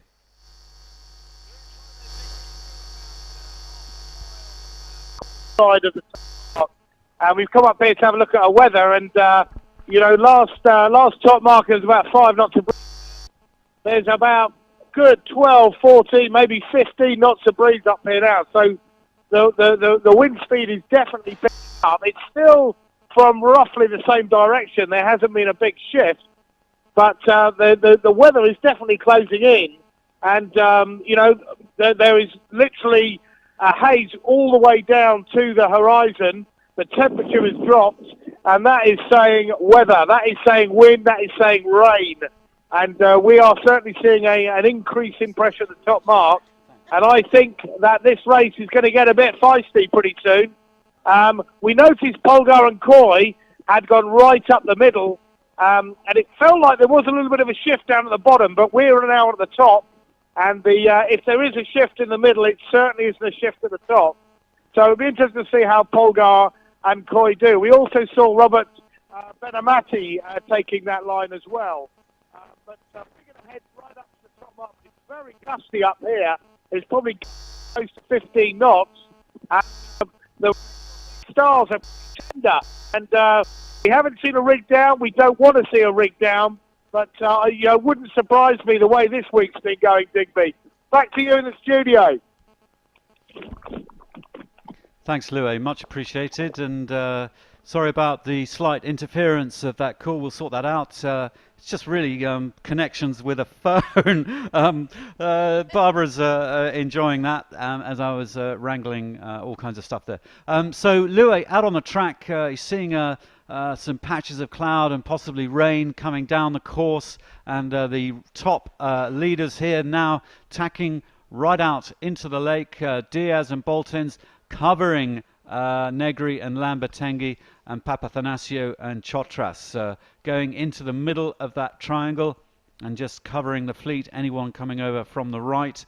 And there we can see on the right hand side Pascalato and Burning and Polgar and Coy just coming into the course. So very nice covering job by the top two. The Greek guys are in contention as well. They're coming out from the coastline, from the lakeside, back out into the middle of the course. Interesting pattern developing, but Diaz and Boltins, championship winning sailors at the moment, covering the fleet and doing a great job. Yeah, today you can see again how the two leaders are duking it out so much that they're putting more and more distance between them and third. Well, clearly extremely focused and getting Yes. out there into some nice clean wind as well. They're not going to be affected so much by the wind, so they can extend the lead. So the rich getting richer is a common theme in sailing. 37 meters in it. with the Americans just leading the Italians. And these guys, after 4 races, these are the 2 leaderboard contenders. Diaz and Bolton's top of the leaderboard, and the Italians Negri and Lambertenghi second on the leaderboard going into this race. And there they are at the top of race number 5. Grail and Conchalves in 3rd position, but as we mentioned just now, 2 black flags are going to see them out of contention for the title. But Papathanasiou and Chotras certainly in there with a shout. 9th overall at the moment with their 2nd, 24th, 8th and 27th. As is Melaby and Prada. They are 3rd overall going into this race with a 4th, 11th, 7th and 14th. So between the top 3, just 4 points between the top 3. Overall, I am talking about here. Overall. So race number 5, looking like it's the Americans have got this firmly under control as we speak, looking at it on virtual eye, but Negri and Lambertenghi challenging them right behind. And any mistake, I think, Barbara, by the Americans, and they're going to be pounced on by the Italians right behind them. Papathanasiou, Chotras also in the mix, just tacking over to come back into the middle of the track. And over on the left-hand side, as we look down the course from the top mark, Melaby and Prada in contention as well. And those guys in 3rd overall, they're counting a 4th, 11th, 7th and 14th. And now they are up into 5th position in race number 5.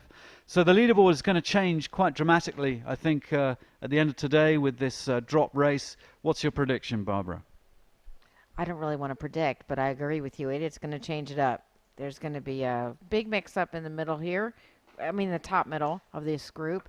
And it's really going to be interesting because certainly Staniak and Clean are not out of anything here. Even with a, where are they now? They are in... Staniak Clean 7th in this race. Yeah, 7th is really a good keeper. So, and they'll drop... They're going to drop a 43rd. Yeah, so that's going to help them a lot. They're certainly in contention, and good for them. So keep sailing faster, guys. Get up there closer to the top. Well, at the end of the race, Francois, one of the guys helping out here and a great mathematician, has done this phenomenal spreadsheet for us, and we'll try and tap the results in as they cross the line and give you an indication of the overall standings as they cross the line. We'll have a go with it. I don't know how it's going to go, Barbara. My maths is terrible. Well, that's why we use Excel. And that's why Francois is here to keep us straight. And Virtual Eye, also a whole system based on mathematics. And the genius behind Virtual Eye, Paul Sharp, down there in Dunedin in New Zealand. Okay, so Lue is out on the water. Lue, they're approaching the top mark, getting near a ley line. The Americans, Diaz and Bolton's, now with a 46-meter lead over Negri and Lambertenghi. These two fairly clear of the chasing pack. Lue, what can you see and feel out there on the racetrack? Yes, well, we've just had a chat with the mark layer up here, and he's reporting that the average wind speed now is 13 knots up here, gusting up to 17 knots. And there's also over a knot and a half of current running to the north. So we saw a couple of the boats head for the middle of the track a bit later on, including Torben Grail, and it would definitely pay to go into the deeper current at this end. We don't think that current is actually down at the bottom end, but if some people have spotted that, what we might see them doing is early jibe and heading down the middle of the lake. We've certainly got significant wind speed, and I can definitely see rain. There's definitely rain all along the Limone side, and there's rain behind us. We can actually feel drops of rain now. Now, what the real problem with that will be is if it does rain on the mountains, it'll cool them down and it'll shut down this thermal breeze. So once again, this lake just throws up conundrum after conundrum. We've got a knot and a half of tide, We've got 13 gusting 17. We've got, quite frankly, you could almost be in the Solent if you weren't surrounded by 2,000-metre high mountains. It almost feels like I'm back in the Solent, Digby. Back to you in the studio.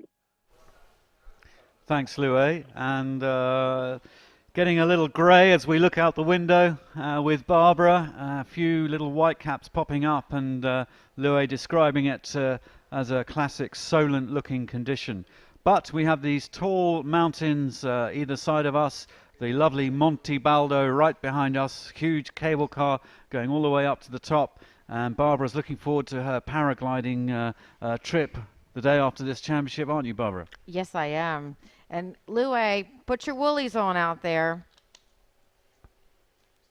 Yeah, well, spots of rain for race number 5. I don't think it's going to affect the sailors too much. They're going to be concentrating and working, and they've all got good kit on.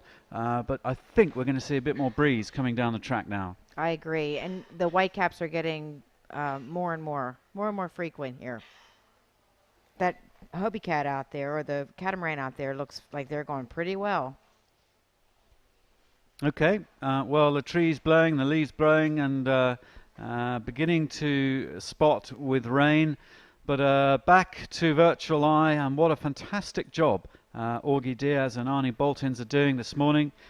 They told us that particularly Arnie Boltins, they wanted more breeze. They wanted more breeze because Arnie's a huge guy, a really big guy. Augie Diaz probably around 80 kilos, into his 60s, a very light chap, still incredibly fit and strong. But Arnie, a younger guy, and he's well built. And these guys, more breeze is going to benefit them, I think, very well indeed. Talking of big guys, Sergio Lambertenghi, also a big chap, sailing with Diego Negri and Lambertenghi here, living on the Lake Garda with in Torbole. And there they go. Diaz just covering the Italians up towards that ley line, 44 meters, pulling away from the Italians. The Italians just tacking onto starboard to try and make that port ley line. Virtual Eye giving us a lovely view of the ley lines up towards that top mark. Papathanasiou, he's climbed back from 5th up into 3rd position. So these guys have got some great upwind speed. The Greeks are doing fantastically well. They've managed to get ahead of Grail and Goncalves. But have a look at Staniak and Klein. From Germany, these boys were in 20th, 19th on the first beat. They've climbed up to 10th, and now they're up in 6th position. And what a phenomenal performance from Robert Staniak and Frithjof Klein. Just in 7th now, Grail and Diomeda tacking through, and let's see how they get on round the top mark. So the top 10 all within the ley line position, just below the top mark for mark number 3. They're going to have another downwind leg and then another upwind leg. A real workout as we go back to Louis out on the water as Diaz and Boltins, Arnie Boltins, just head round that top mark. Louis. Yes, you're absolutely right, Digby. Here they come. Augie Diaz hiking out, 60 years of age, you put it. Absolutely unbelievable. And Bolton's using his weight there on the bear away. They're round the mark. They're heading for the spreader, and they've put out a significant gap now on Negri and Lambertenghi, who are second across. Now we've got some interesting work going on here. We've got the Greek team, Papathanasiou. He is overlapped by Melibu, and oh my word, they both had to tack as Foos came in. The three of them are now past the ley line, and the Greeks are holding them out. There's a lot of shouting going on, and who's capitalised on that? Torben Grail. Torben Grail has absolutely poached second place. I know the Greeks are coming back. A lot of shouting going on. I'll be amazed if there isn't a protest there, but the Greeks just held off Torben Grail trying to sneak in on the inside. Overlapped Melibu, Sir Lars Grail and Torben Grail all overlapped, chasing the Greeks to the spreader mark. And just behind them, is, I believe, it's not Polgar and Coy, it's Staniak and Clean. Incredible scenes here. And just behind them, we have the American pair, American Zabo and Tucci. Absolutely fantastic battle going on at the front of this fleet. The breeze is definitely up. It's got to be 14, 15 knots. This is going to be a sleigh ride down to that bottom mark. And that's where the overtaking can happen. Nobody has jibed inshore at the moment. The adrenaline rushing, I'm sure they're just going to go after each other like a bat out of hell. More rounders here, Digby, but there's a magnificent battle going on at the front of the fleet at the Star World Championships. Back to you. Great stuff, Louis. Just to explain to people watching at home, John was just catching up with Virtual Eye there. We had a lag in the system and he was just catching up.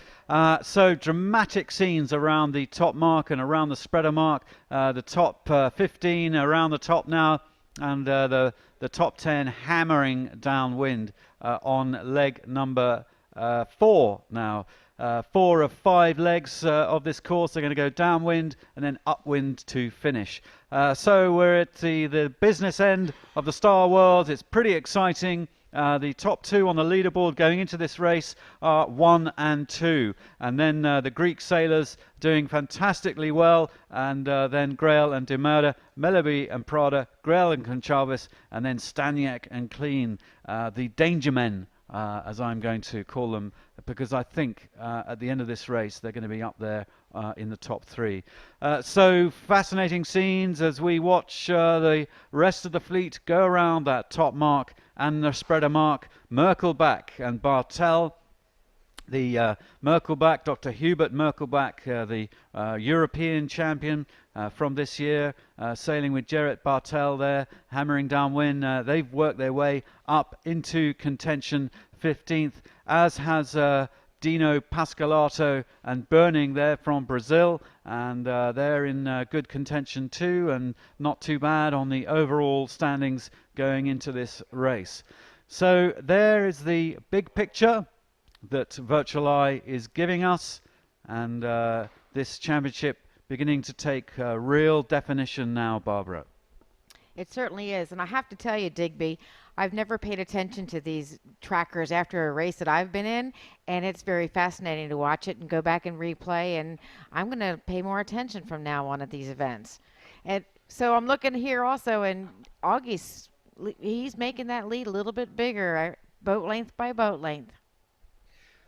Okay, well, it's all go around the top mark as the rest of the fleet make their way. There's Berezhnoy and Mazalov just making their way up, and they were looking pretty stellar for a moment on the first upwind leg, heading out into the middle of the lake, but it's clearly hasn't paid, and the guys well down the fleet at the moment. Benamati and Lavovic just heading around the top as we work our way through the fleet from the spreader mark towards the front of the fleet. Rohart and Pulfer not having their best race for this one. They're in the top 10 going into this race, but Xavier Rohart just he turned up here with a clear intention to win. He's a past world champ in the star class and a bronze Olympic medalist, but it's not going brilliantly well for him. And he's quite, you know, he's a professional athlete, one of the founders of the Star Sailors League, but he's not having the best world championship. Working our way through some of the front runners, Merkelbach and Bartel there, having a great battle with Pascalato and Burning. And then the Lavrovics in contention with Polgar and Coy and Arapov and Sitchik. Arapov and Sitchik had that enormous Portham flyer on start number 2 yesterday. Reynolds and Oggioni there chasing the leaders, Bodji and Vonga, who had a stellar first beat, now down into 10th position. Fuchs and Seifert right next to them. Zabo and Natucci. They're also in contention there in 8th position. Staniek and Clean trying to work their way through the fleet up to 6th position now. So it'll be interesting to see how Robert Staniek and Fridtjof Clean finish this race. The danger men, as I'm keep calling them, sorry about that, I hope they don't mind.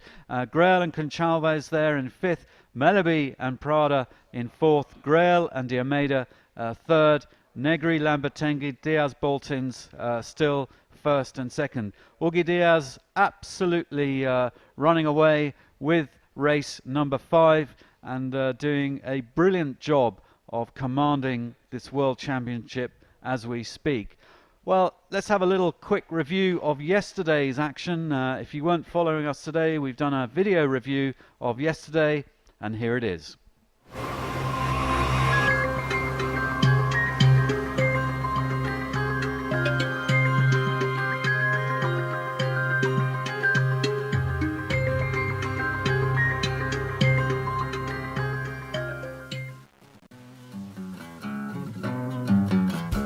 Welcome back to day 4 of the Star Class World Championship.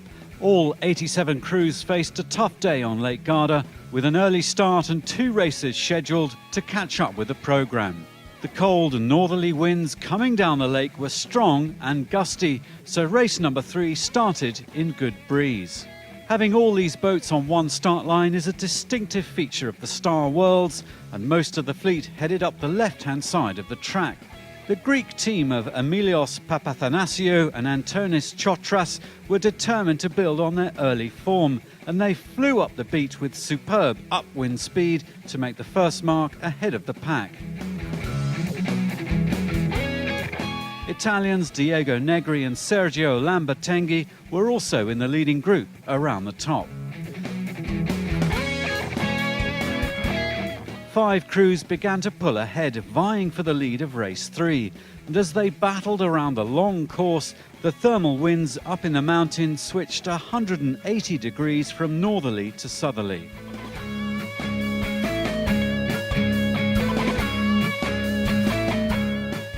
Brazilians Lars Grail and Sam Conchalves made the best of the tricky wind change to score their second race win.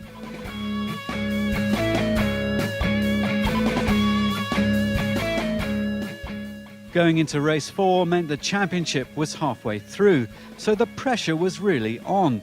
Recalls, postponements and black flags saw 17 boats out of race 4, including Lars Grail and Sam Conchalves.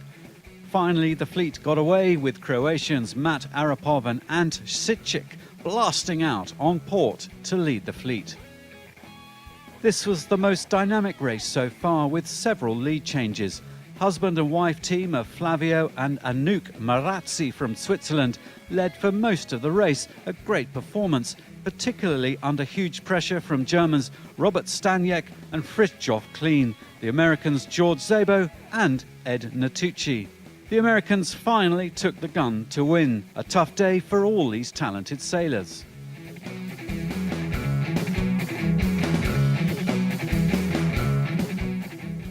Then one very long race, the first race, it went close to the time limit, and yeah, it's a good feeling to have the win in the second race. Having a little trouble making the top 10 in all the races. It's always one little wind shift they're fighting against, and we're hopefully the top 10 or top 5, we'll see. It's still 2 races to go, I think.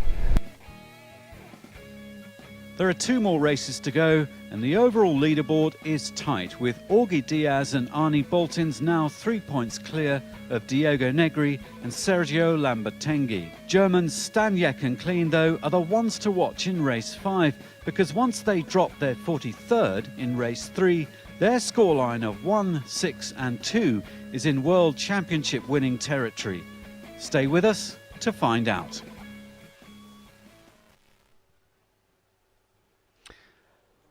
Well, we are in the process of doing exactly that, finding out how this story is panning out. In race 5 of 6, have Barbara Bospri in the sailing club right next to me, the exec director of the Star Class. Fascinating championship, great sailors. They're fully into their stride now, Barbara. Totally into their stride now, and you can see how close they are. on the leaderboard here. There's switching positions jibe by jibe. It's very exciting to watch. And just to catch back up with what's going on the water, Diaz and Boltins stretching their lead. The rich getting richer, almost 100 meters ahead of the Italians, Negri and Lambertenghi, just chasing them down. And then as we look up the course, Meliaby and Prada and Grail and Diomeda just trying to find a little bit more cleaner wind towards the middle of the lake. And the Greek sailors, Papathanasiou and Chotras, a little further back with Grail and Conchalves, and Zebo and Natucci in contention as well. So these guys drag racing now down towards the bottom mark. The Star class, no spinnakers, but they move their rigs far forward. The crews get onto the bows of the boat, and it's a fascinating thing to see. And these boats over 100 years old with strong chines, lead keels, big, huge mainsails, movable rigs, way ahead of their time and still relevant today in the world of sailing. To win this championship means a great deal. And Robert Scheid mentioned earlier that after his Star Worlds win, he began to get some invites onto the big boats as a tactician and helmsman, and into the America's Cup as well. So under a kilometre, 900 metres or so, down towards that bottom gate, number 4, Barbara, and I think the Americans, Diaz and Boltins, have got this one in the bag. But I hate to say that sometimes. No jinxing going on here. Jinxing. No, don't No say jinxing. that. Okay. I do notice out here the breeze seems to be a little down from when that cloud came through. Hopefully it's not. It might be just a deception because it's bright light out here again. So fingers are crossed the breeze stays up. All right. Augie Diaz and Arnie Boltins heading down towards the bottom gate. Negri and Lambertenghi chasing them. Grail de Meda having a battle with Mayubi and Prada. And then Papathanasiou and Chotras showing some great speed as well. Grail and Conchalves also in contention, as is Staniek and Klein in 7th position. The other German team of Polgar and Coy in 11th at the moment. Fuchs and Seifert didn't have such a great leg number 3.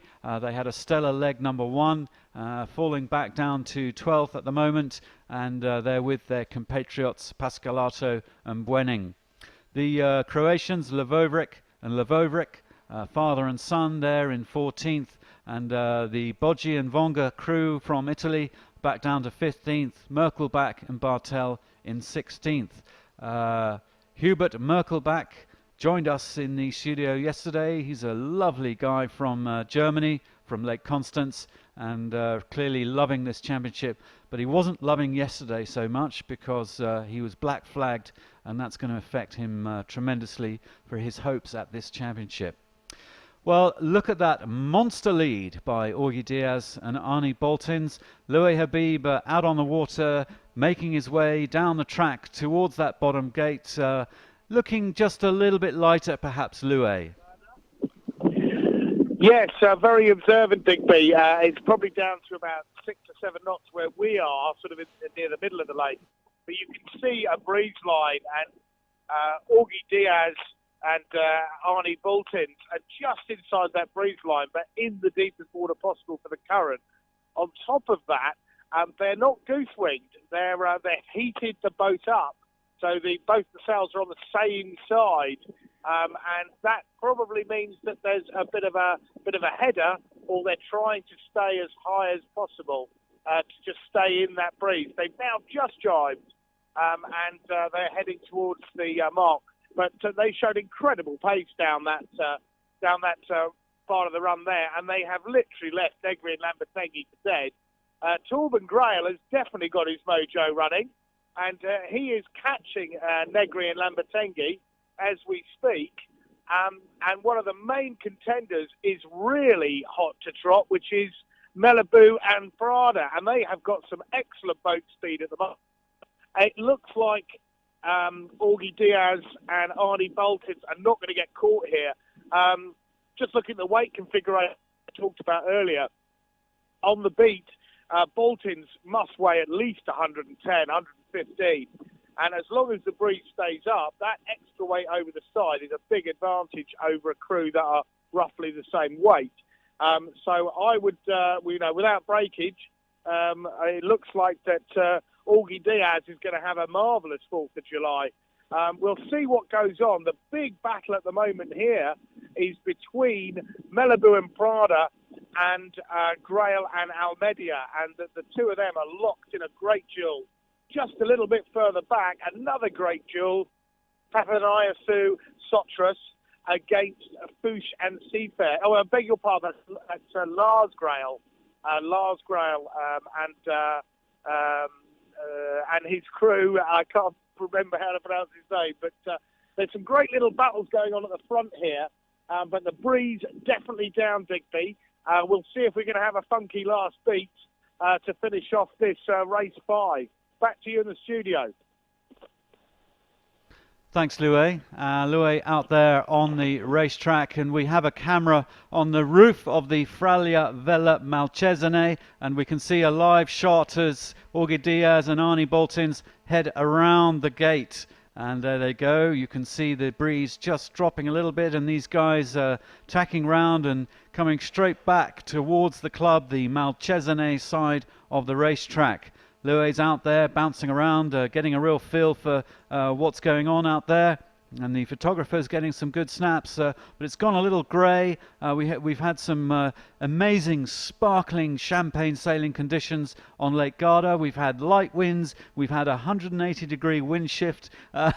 We've had it all at the moment. And right now we're getting a bit of grey weather as the second boat comes piling down, the Italians. Just passing Augie Diaz. Diaz and Boltins with a huge lead there, and fair enough, 4th of July, American flag waving day for the Americans. Barbara's liking that. I am liking that. And why not? And a few more Americans up into the top 20 as we watch the live mark rounding down at the gate for the last gate rounding as they go around, and Malibu and Prada just chasing on the heels of the Brazilians there. Negri and Lambertenghi round already and coming back up the course, and a little clump there of Malibu and Prada, and was it Grail and Conchalves up there, or Diomeda? Grail and Diomeda, I think. Yeah, I think it was Torben. So both the Grail brothers in shot, in our live shot. Lars Grail just coming down there behind, can't quite see who that was from the sail number, but both Grails in shot. That's Negri, isn't it? The Greeks, sorry, Papathanasiou was the name I was looking for. Virtual giving us all the stats and the details. Diaz and Boltins just going off our screen with Negri and Lambertenghi much lower than them, so the Americans with a clear advantage, and Grail and Diomeda heading upwind as well on starboard tack. So there's Melaby and Prada with the Norwegian sail number just passing, I think, the Germans Staniek and Klein coming down. It's nice that Robert has some space there. He's going to go around this mark all by himself and not crowded with a bunch of people. He'll be able to get out and maybe get back up in that top pack. So we'll see how Staniek and Klein get on for the final beat. Louis out there on the water, fairly clean gate rounding. How does it feel to you? Yeah, the breeze is definitely getting lighter and lighter. We look into the distance at the Dolomite Mountains, and they're shrouded in rain, and that's cutting off that sea breeze pump. So the breeze is getting lighter and lighter all along the race course. I don't think it's going to make a massive difference. We've just seen Staniek and Klein, the Limone side of the gate. I think that was more to do with the fact that Szabo and Natushi were holding on to the Malcesine side of the gate. But it's a massive difference in speed. These boats are much slower downwind in little pressure. So the boats that are getting round the mark are extending on the boats that are desperately trying to get downwind to the mark. So I'll just see Poldar and Coy. They're just about to round as well. But it's going to be quite a soft last beat. It'll be interesting to see if anybody employs any tactics to try and gain a few places. And I'd have to say that the interesting one is Staniek and Clean. At the moment, they have not hit the Malcesine shore, and they certainly were able to do so. So perhaps Staniek and Clean are going to do something different and try and take a few scalps here. They're continuing up the middle. They are not hitting the Malcesine shore. And in fact, I would say that most of the boats are now not going to the Malcesine shore. So I think a bunch of them have seen something. We'll see how this last beat to the finish pans out. But back to you in the studio, Digby. Well, Barbara, what are you seeing as you look out the window? I'm seeing that when you get around the leeward mark, we're in a big righty here, and maybe that's why they're not coming to the Malcesine shore. It seems when you come around the mark, you harden up, and you're going right down the middle of the course. Okay, well, live shots and virtual eye.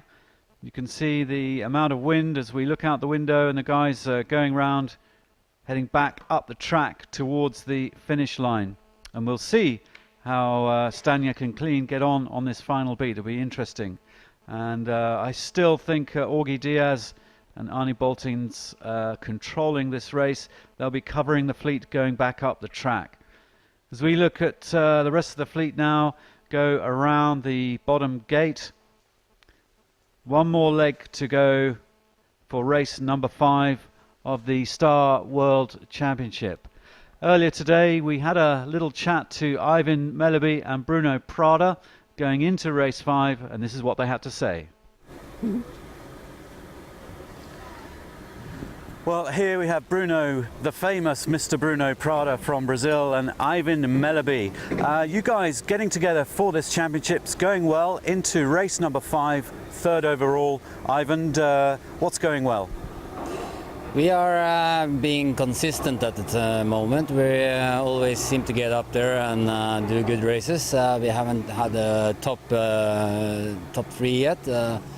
A victory, which we are really keen on getting today. So hopefully we can do that. But stability is our key, I guess. Yeah.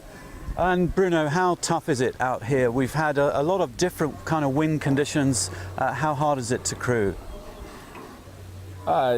The crew is not very difficult. I think that our biggest challenge is in 5 days. We just have 5 days training before this event, so synchronize the maneuver and know the boat, that one boat that we never sailed before. Crewing Ivan is very easy because he's a very good sailor, so he can do the maneuvers and improve. He improved. We have been improving the last 10 days a lot, so I think that we are ready to do a good race today. Okay. And you know, you've come here, you guys have come here, you've got together for this championship with one ambition, am I right?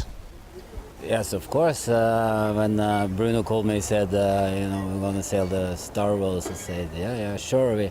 But we got to do a week of training. He said, okay, I'll do my best. So I had a swap over with my wife at the airport, more or less. I left the car there, she picked it up. So it's been touch and go all the way. And we got a few days in to train. So it's good. I think we're okay to go.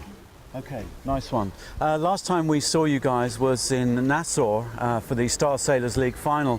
It was an amazing event, actually. We really enjoyed covering it. We enjoyed commentating and filming it.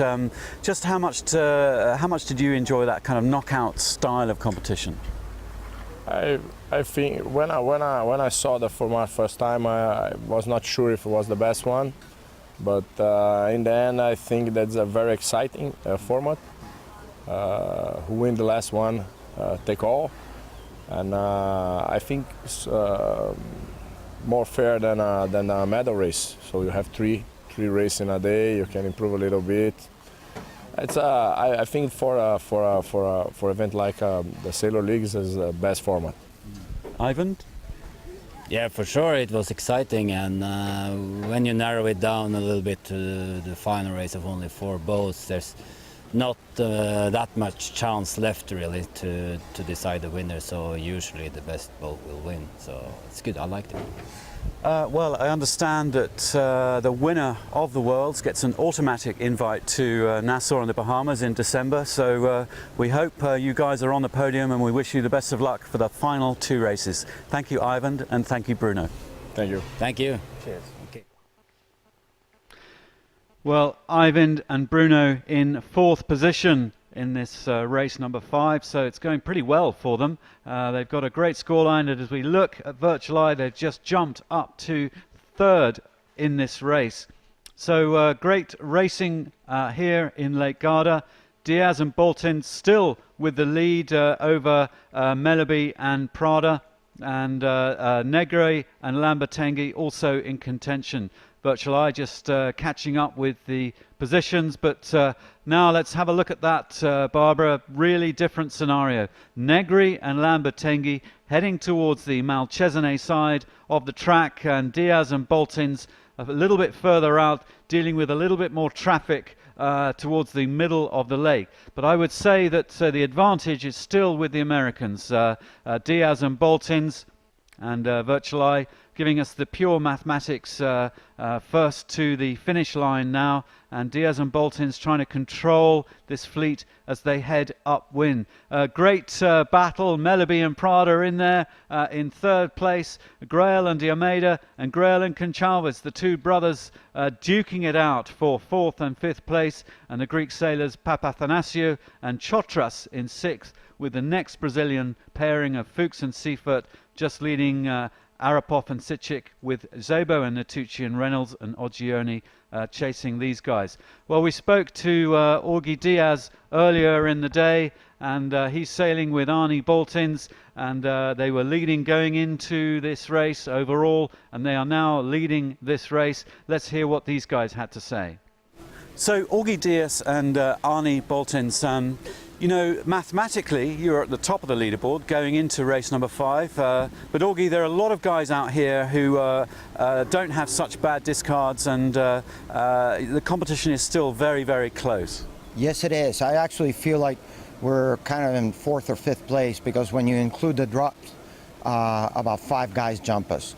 So I think we have a good opportunity, but we're not really the leaders at this point. And Arnie, something's going well. You're up there in the top 5. You've been getting some good starts, but you've had an incredible variety of conditions on Lake Garda. Probably not what you were expecting. No, it's not. We were hoping for heavier air, which we like, because for us it seems to make things a bit easier. But like you said, we've had a very large range of conditions, and we've had the ability to keep our boat speed and keep our nose clean throughout. We've been deep sometimes, but then also able to get back into the hunt. Never at the front, but just I think where we need to be. So statistically, we're doing okay. Augie, you're a very competitive sailor. We had Mark Reynolds in our commentary booth yesterday because he got black flagged, which unfortunately for him, but it was a bonus for us because he gave us some insight. And he was saying, talking a little bit about yourself as doing quite a few championships through the year. So you take this seriously?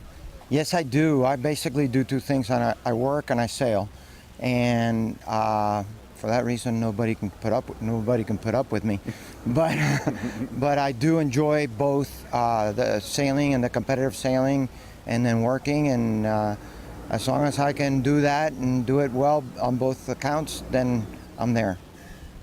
Tell me, going into a championship like this, and I understand you've been doing the 505 Worlds and all kinds of other different types of boat, but going into a big fleet championship, what kind of mindset do you need to latch onto to come out on top?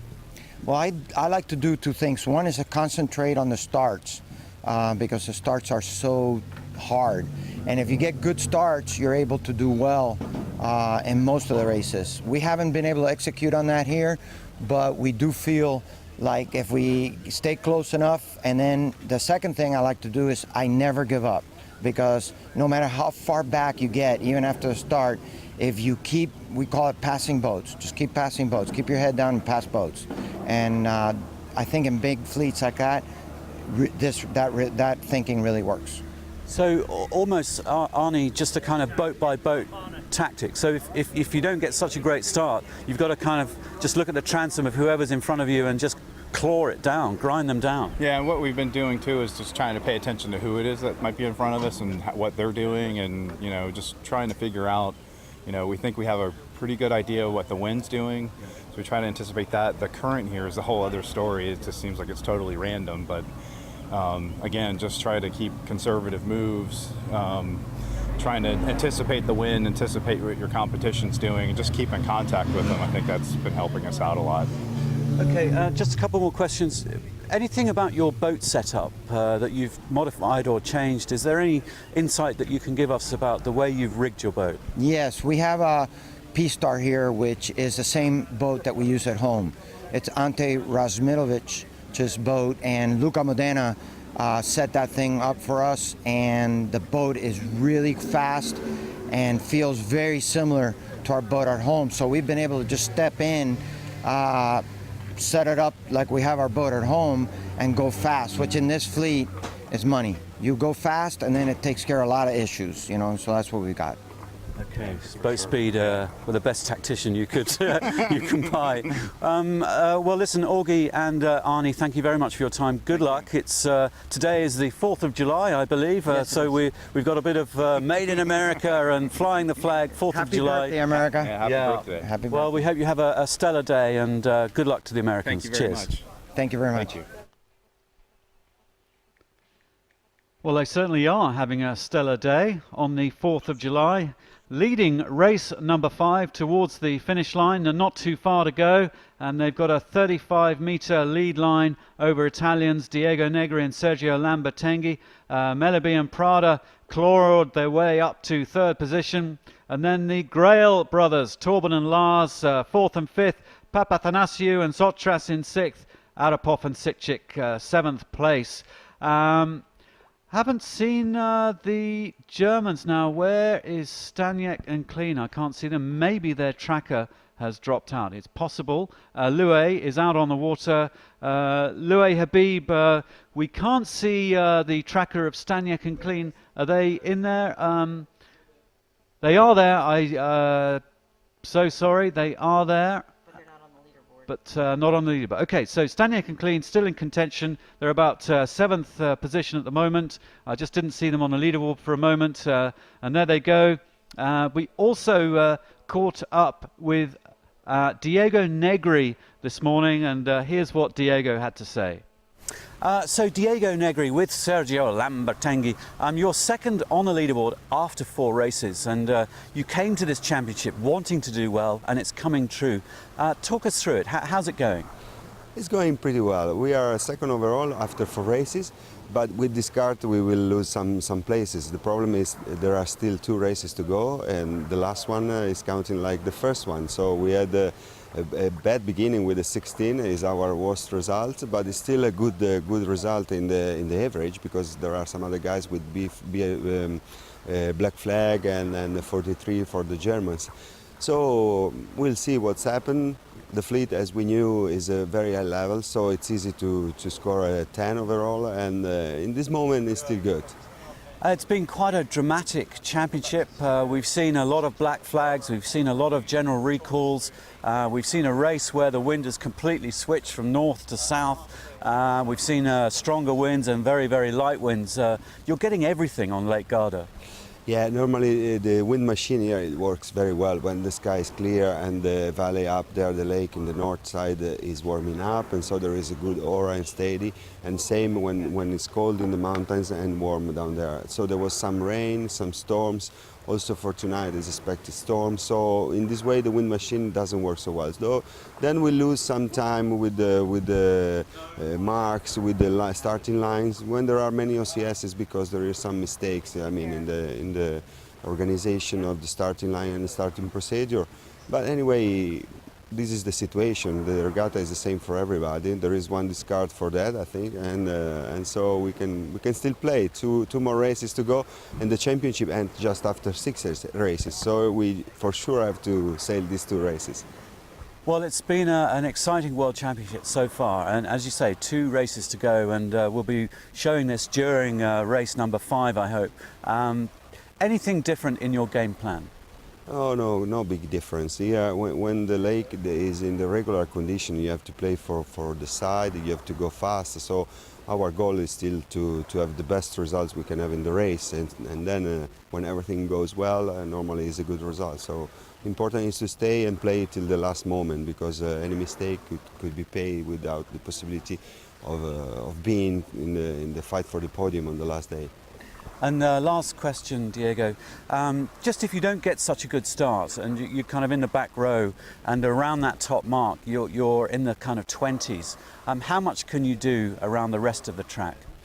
Well, we can work. Important is to keep concentration, and that happened on the first day. We were over 50 overall in the top mark, but the regatta was very difficult, so we succeeded to reach up to 16. And yesterday we finished 12, and we were over 20 on the top mark. So important is to be focused and try to pass the boats one after the other. On the top mark, there is still 2 hours to go for the finish, 6 miles, and so not make other mistakes. So that's the goal, and just thinking next one is the one in front of you. Brilliant. One by one, grind them down. Thank you very much, Diego, and good luck to you guys. Thank you. Cheers. Thank you. Well, Diego Negri really fired up for this championship, and he's been second all the way around the track, battling away with Augie Diaz. The Greeks were in it earlier, up the first beat, and we're heading towards the finish line now. Augie Diaz and Arnie Bolton still have the race lead, but as we look at Virtual Eye, it's looking like the pair of Meleby and Prada moving up the leaderboard, and then Lambertenghi and Diego Negri just missing out there and falling a little bit behind. So not having the best final leg for the Italians, and look, that's a bit of a disaster for them, having to tack behind a bunch of boats there. So Barbara, quite an exciting finish, a bit of a wind shift going on, and Virtual Eye trying to give us the stats and the leaderboard, and Diaz and Bolton's right up there. Virtual Eye just sorting themselves out for the finish line. Louis, you are out there on the track near the finish. How does it look to you, Louis? Well, yes, as you've rightly pointed out, we've had a 30-degree righty here. The wind has shifted over to the Limone side, and the big loser out on that was Negri. He's the wrong side of that shift, and he is losing bow after bow down there. The battle at the front is just absolutely awesome. We cannot tell apart Meleby and Prada and Diaz and Augie Diaz. They are literally neck and neck, but at the moment it looks like Meleby has got him. He's in between them and the line. He's the windward boat, and they are completely cracked off now. The interesting move is by Lars Grail. Now, Lars Grail has now just tacked over and is really on the wind, heading towards the right-hand side of the course. Now, the interesting thing with the star boats is they're just as fast upwind as they are reaching. So what Lars Grail is doing there is creating an extra VMG and getting closer to that line, so keeping his average speed up. There's now quite a gap between Lars Grail, Meleby and Diaz as we head to the line. So we've stayed with this bunch to have a look. The other team that have done the same are the Greek team, Papathaniasis, and also Staniek and Clean. Now they've come over to the right-hand side. So we're going to bomb up to the line now. It's only about 300 or 400 meters, and see how this one pans out. Back to you in the studio, Digby. Okay, 400 meters to go, and that was absolutely phenomenal, Barbara, by Meleby and Prada over Diaz and Boltons. It looked like Augie Diaz had this in the bag, and then we've seen a huge wind shift out there, which has favoured Norwegian Melleby with Brazilian Prada, and then Diaz and Boltins on the wrong end of it. Grail and Conchalves also coming out quite well, and look at Staniek and Klein up into 5th position now. The Greeks also benefiting there, and the losers on this final leg, the guys who have been hit really hard, is Diego Negri and Sergio Lambertenghi in 2nd place for so long, for so much of this race, now in 7th. So pretty exciting towards the finish line. We're going to try and work out some overall maths, including the now the race discard that they will count after race number 5. But we're heading towards a photo finish of race number 5. Melleby and Prada duking it out, neck and neck. Augie Diaz, Arnie Boltins, and there they go towards that finish line. It's going to be between these two. I guess they're both probably making this finish line. I think they're on track for it. Barbara, there is absolutely nothing in it. Wow. I am on the edge of my seat here, even just watching it on a little screen with little fake boats. It's very exciting to watch, and a shift either way is going to favor one of the two of them. And back out to Loué on the racetrack. Loué, just talk us through the finish. It's almost a photo finish. I think Melleby and Prada have got a nose ahead. They've got just a metre ahead. Talk us through it. Yeah, basically, they're just approaching the line now. Norway could go down a bit, and they've got it. They've got it. It's Melleby who crosses less than a boat length. And there goes Augie Diaz. Incredibly close finish there, less than a boat length between the two of them. And interesting play there by Melleby. He went up, he came up, he kept his speed, but he had enough speed to come down on Augie Diaz and force him to very close to luff up. But there's something going on now. Hold on. Hold on.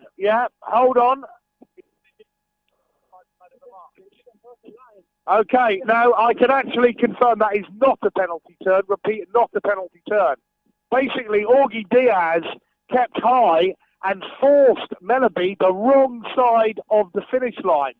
So Diaz looks like he's won that. I can't see any flags, can't see any problem.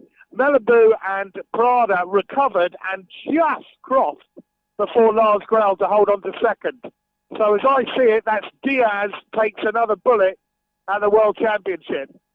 We've got the next boat coming through now, and it looks like Staniek and Klein. Yeah, so Staniek and Klein are coming through just about now, and not far behind them is Papazaniasis and Sotlas, and they're being pushed hard by Torben Grail and Almedia. But yeah, just to confirm that, as they were coming through there, Diaz managed to hold Melleby too high, and he couldn't make the pin. He went the wrong side of the pin and had to then recross the line. So as I see it, race 5, Augie Diaz, 4th of July, let the fireworks commence. Back to you in the studio, Digby.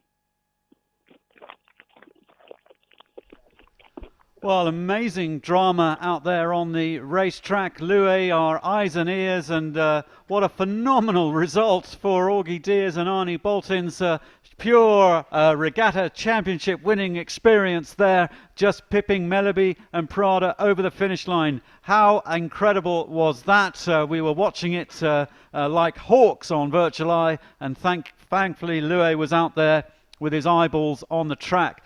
We're doing some rapid calculations here with our incredible spreadsheet, trying to figure out exactly what this means to the overall standings. We'll be battling away with the numbers as Negri and Lambertenghi make their way through the line, and just behind Zebo and Natucci. So quite tough on the Italians. Negri and Lambertenghi were looking glorious for a moment in 2nd position. Phenomenal final upwind leg of race number 5 at the Star Worlds. And here next to approach the line, Polgar and Coy just having another neck-and-neck battle. Back out. Let's go back out to Loué for this one.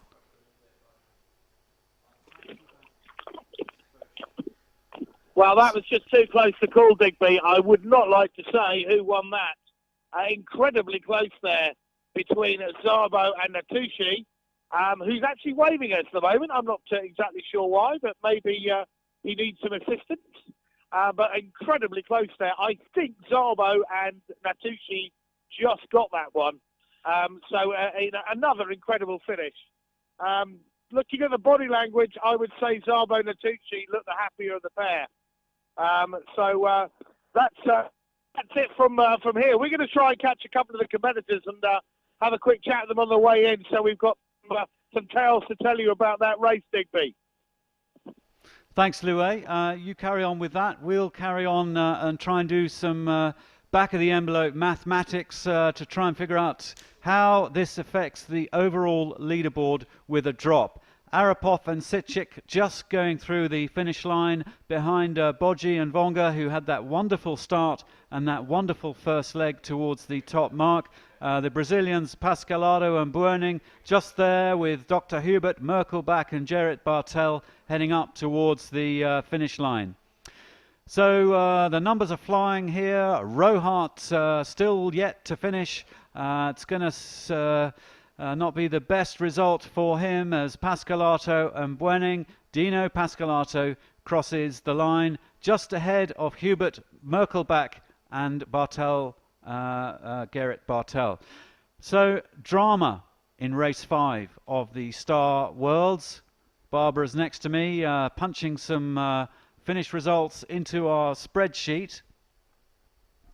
In just about a minute, we will try and give you some numbers. We'll just let a few more boats go through the line, but just stand by in a minute and we'll give you a very rough approximation of how this affects the overall leaderboard.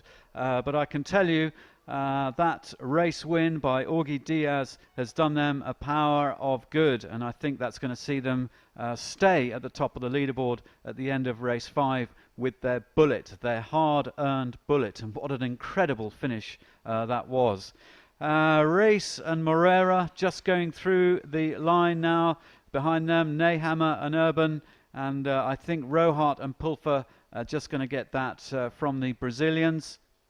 And there's Reis and Morera going through the finish line. Rohart and Pulfer, another photo finish for them. Nehammer and Urban going through now, and some of the middle fleeters heading up towards. So nearly 20 boats through the finish line, and Loué out there on the water trying to get a few stories from the sailors. But this World Championship really beginning to take shape.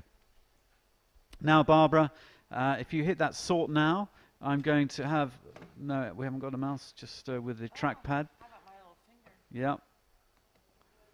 All right. Well, this is a completely unofficial piece of maths here, unofficial bit of resultage, but how interesting. This is how the top 5 looks, and again, this is just unofficial between you and me, and but top of the leaderboard with a race drop. Their worst result of the regatta so far is a 43rd, which means that Robert Staniek and Frithjof Kleen are now the overall leaders. Unofficially, this is with 13 points overall. And then Augie Diaz and Arnie Boltins are up to second, and they have a 6th, a 10, a 10, a 6 and a 1, but that sees them in second overall. So the 1st, 6th, 2nd and 4th place finishes from Staniek and Kleen. We called them the danger men earlier on in the race, and they really have proved that to be true. So unofficially, that sees them at the top of the leaderboard. Augie Diaz and Arnie Boltins second overall. That fabulous race by Melleby and Prada takes them to 4th at the moment. I think, third up on the leaderboard on 24 points. and then Diego Negri and Sergio Lambertenghi tying points with Fuchs and Seifert. Fuchs still yet to finish. Sorry, Barbara. So unofficially, we are going to just give you the top four: Staniek and Clean, then Diaz and Boltins, Melby and Prada, and then Negri and Lambertenghi. Fascinating racing for race number 5. Quite a few boats yet to finish. The top 20 all gone through the line, and we're looking at some of the mid-fleet sailors head through. Well, Chris, big drama. We will be back tomorrow for race number 6, the deciding race of the World Championship. And we'll just have another quick look at our unofficial back of the envelope spreadsheet. I'm loving this. This is absolutely brilliant. So unofficially, Fuchs and Seifert in 5th, I think, and then Johannes Polgar and Marcus Coy behind them, and then Torben Grail up there on the leaderboard in 8th position, and then the Croatians Arapov and Sitchik in 9th, and then Papathanasiou and Chotras in 10th, and then Mark Reynolds 11th, and the Lavrovriks, and then Xavier Rohart out of the top 10 in 13th position. So that's the news from Lake Garda. Staniek and Clean moving up to the top of our unofficial leaderboard, followed by Diaz and Boltins in 2nd place, 10 points behind the Germans overall, and then Melby and Prada 3rd overall on 24 points, and Negri and Diego Negri and Sergio Lambertenghi in 4th place on 26 points, and just 1 point behind them, Fuchs and Seifert, and then Szabo and Natucci. So 10-point lead for the Germans, Staniek and Clean, and then between 23, 24, 26, 27, 28 points, just 5 points for the next 5 boats. Well, the Germans go into the final race as favourites. Jorge Diaz still in with a shout, as is Melby and Bruno Prada. Fabulous day from Lake Garda. We hope to see you back here tomorrow. The scheduled race start is at 12:30, and that's Central European time, GMT plus 2 hours, and we hope to see you again. Thanks for watching so far. We'll leave the virtual eye running, and some beauty shots of Malcesine and Lake Garda running in the corner, and it's great to have everybody chipping in. Thank you very much, Barbara. Thanks, Chris, for doing the vision mixing. Thank you, Digby. Thank you, John Rendell, and Ben Thompson over there from Virtual Eye, and Paul Sharp down in New Zealand keeping us straight. Thanks to Lue out on the racetrack, and thank you very much to Alessandro on the roof. That's it from us, from the Fraglia Vella Malcesine. Until tomorrow, see you again.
Lake Garda has always been the ideal holiday destination in northern Italy. Generations of tourists. Historic villages and lush green countryside give Lake Garda a breathtaking Mediterranean landscape. It has the perfect environment for visitors who love active vacations. It's the perfect place to spend a holiday any time of year. The incredible variety of the authentic local cuisine invites guests to relax and enjoy the fine dining the area has to offer. Imposing medieval castles tell visitors the fascinating story of the cities of Garda. Antique little houses in the midst of tiny romantic streets make Malcesine one of the most suggestive villages. Johann Wolfgang Goethe and Gustav Klimt sang their praises of these places for their rich cultural landscape.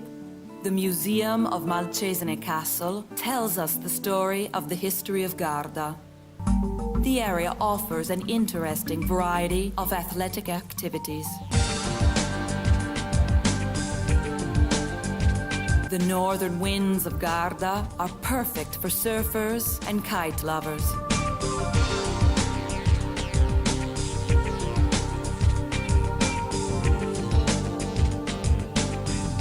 Italy's largest lake has the perfect conditions for sailing, and sailing champions are often welcome guests.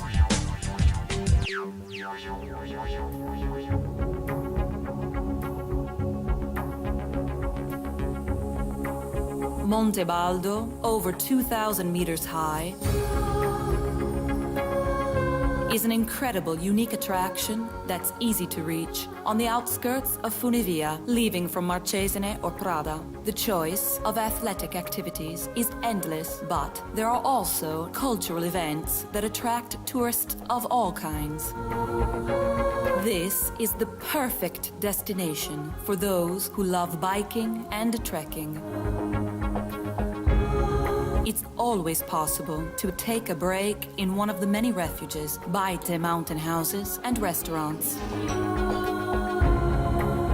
The numerous trails offer many different ways to reach the Baite in various areas, and in any direction visitors decide to take, they will find breathtaking views of the lake.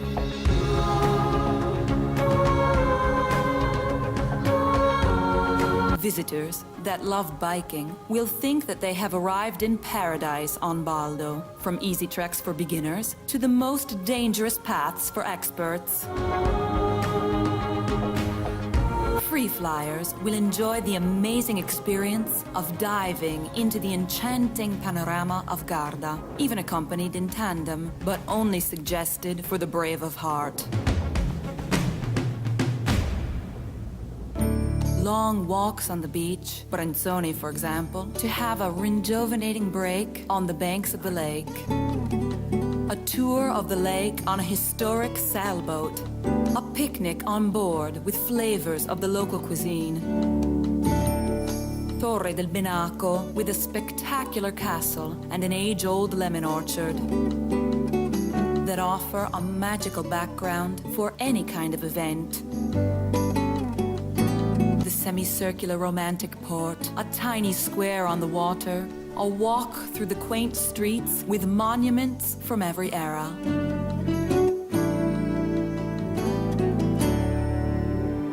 Garda is a characteristic village, speckled with splendid historic villas of the noble families.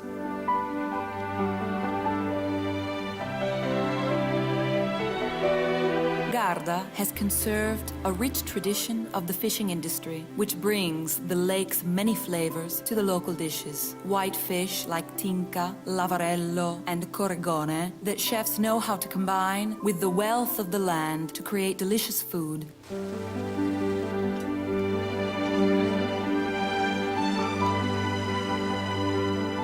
Bardolino, pearl of the olive tree Riviera, is connected with a navigation system to many other splendid towns. The area is animated by countless annual gastronomic and athletic events.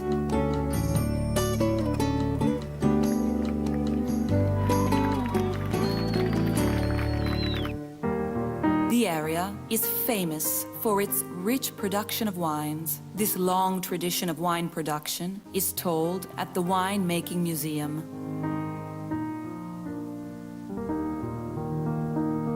The surrounding hills are the birthplace of some of Italy's most famous wines, like Bardolino and Chiaretto, Valpolicella, Amorone, Lugana e Custoza.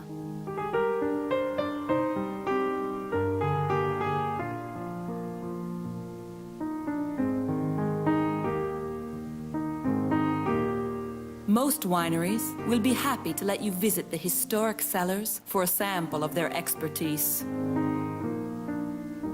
Garda's extra virgin olive oil is as renowned as its wine. There is also a museum dedicated to the production of olive oil.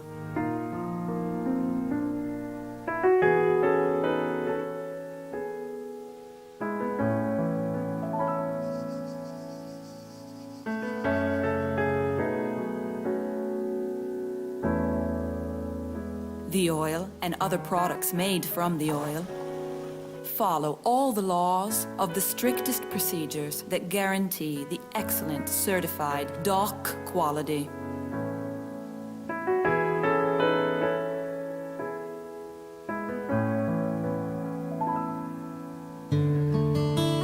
Spending a pleasant holiday is easy wandering through the historic center of Lazise, peering in the windows of the curious shops and boutiques. Restaurants and pizzerias welcome families with courtesy and professionalism.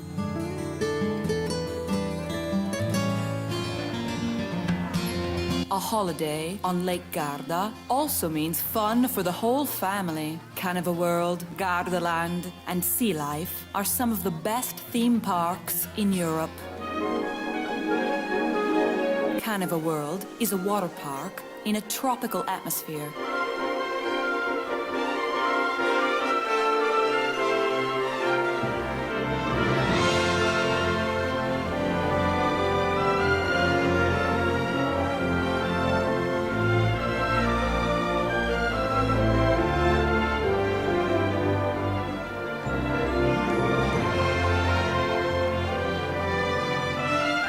Gardaland is full of must-see attractions and exciting shows almost year-round.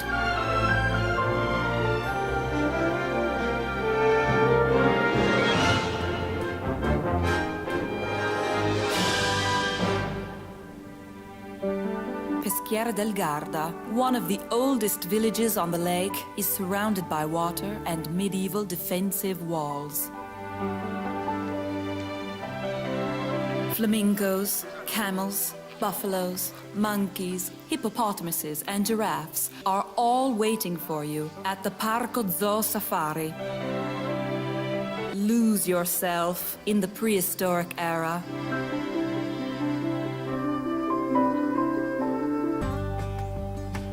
Valleggio sul Mincio, with its fortified village built on the banks of the Mincio River, is the birthplace of the Valleggio tortellino, called the Knot of Love. This handmade pasta is still prepared following a historic recipe. Verona, with its famous arena, a UNESCO World Heritage Site, seduces visitors with the legend of Romeo and Juliet.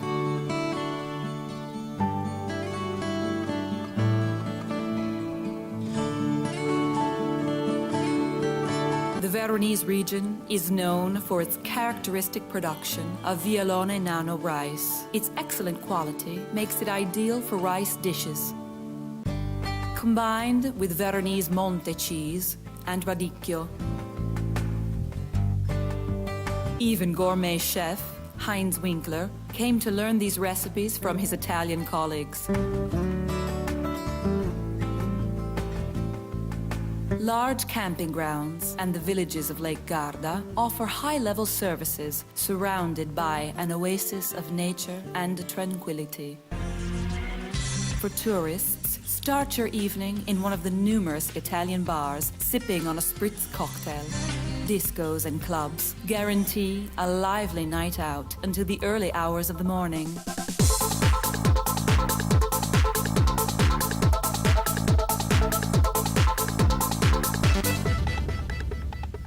Garda is also the perfect place to relax and pamper yourself. Heated pools and exclusive spas offer a variety of wellness packages that let you rejuvenate both the body and the mind. Lake Garda awaits you year-round. Come and visit the cities. You'll be welcomed with courtesy and hospitality. The restaurants and hotels will be ready to satisfy your every holiday desire with professionalism. And have a once-in-a-lifetime experience to share with family and friends. Experience the enchantment of Lake Garda, an unforgettable holiday any time of year.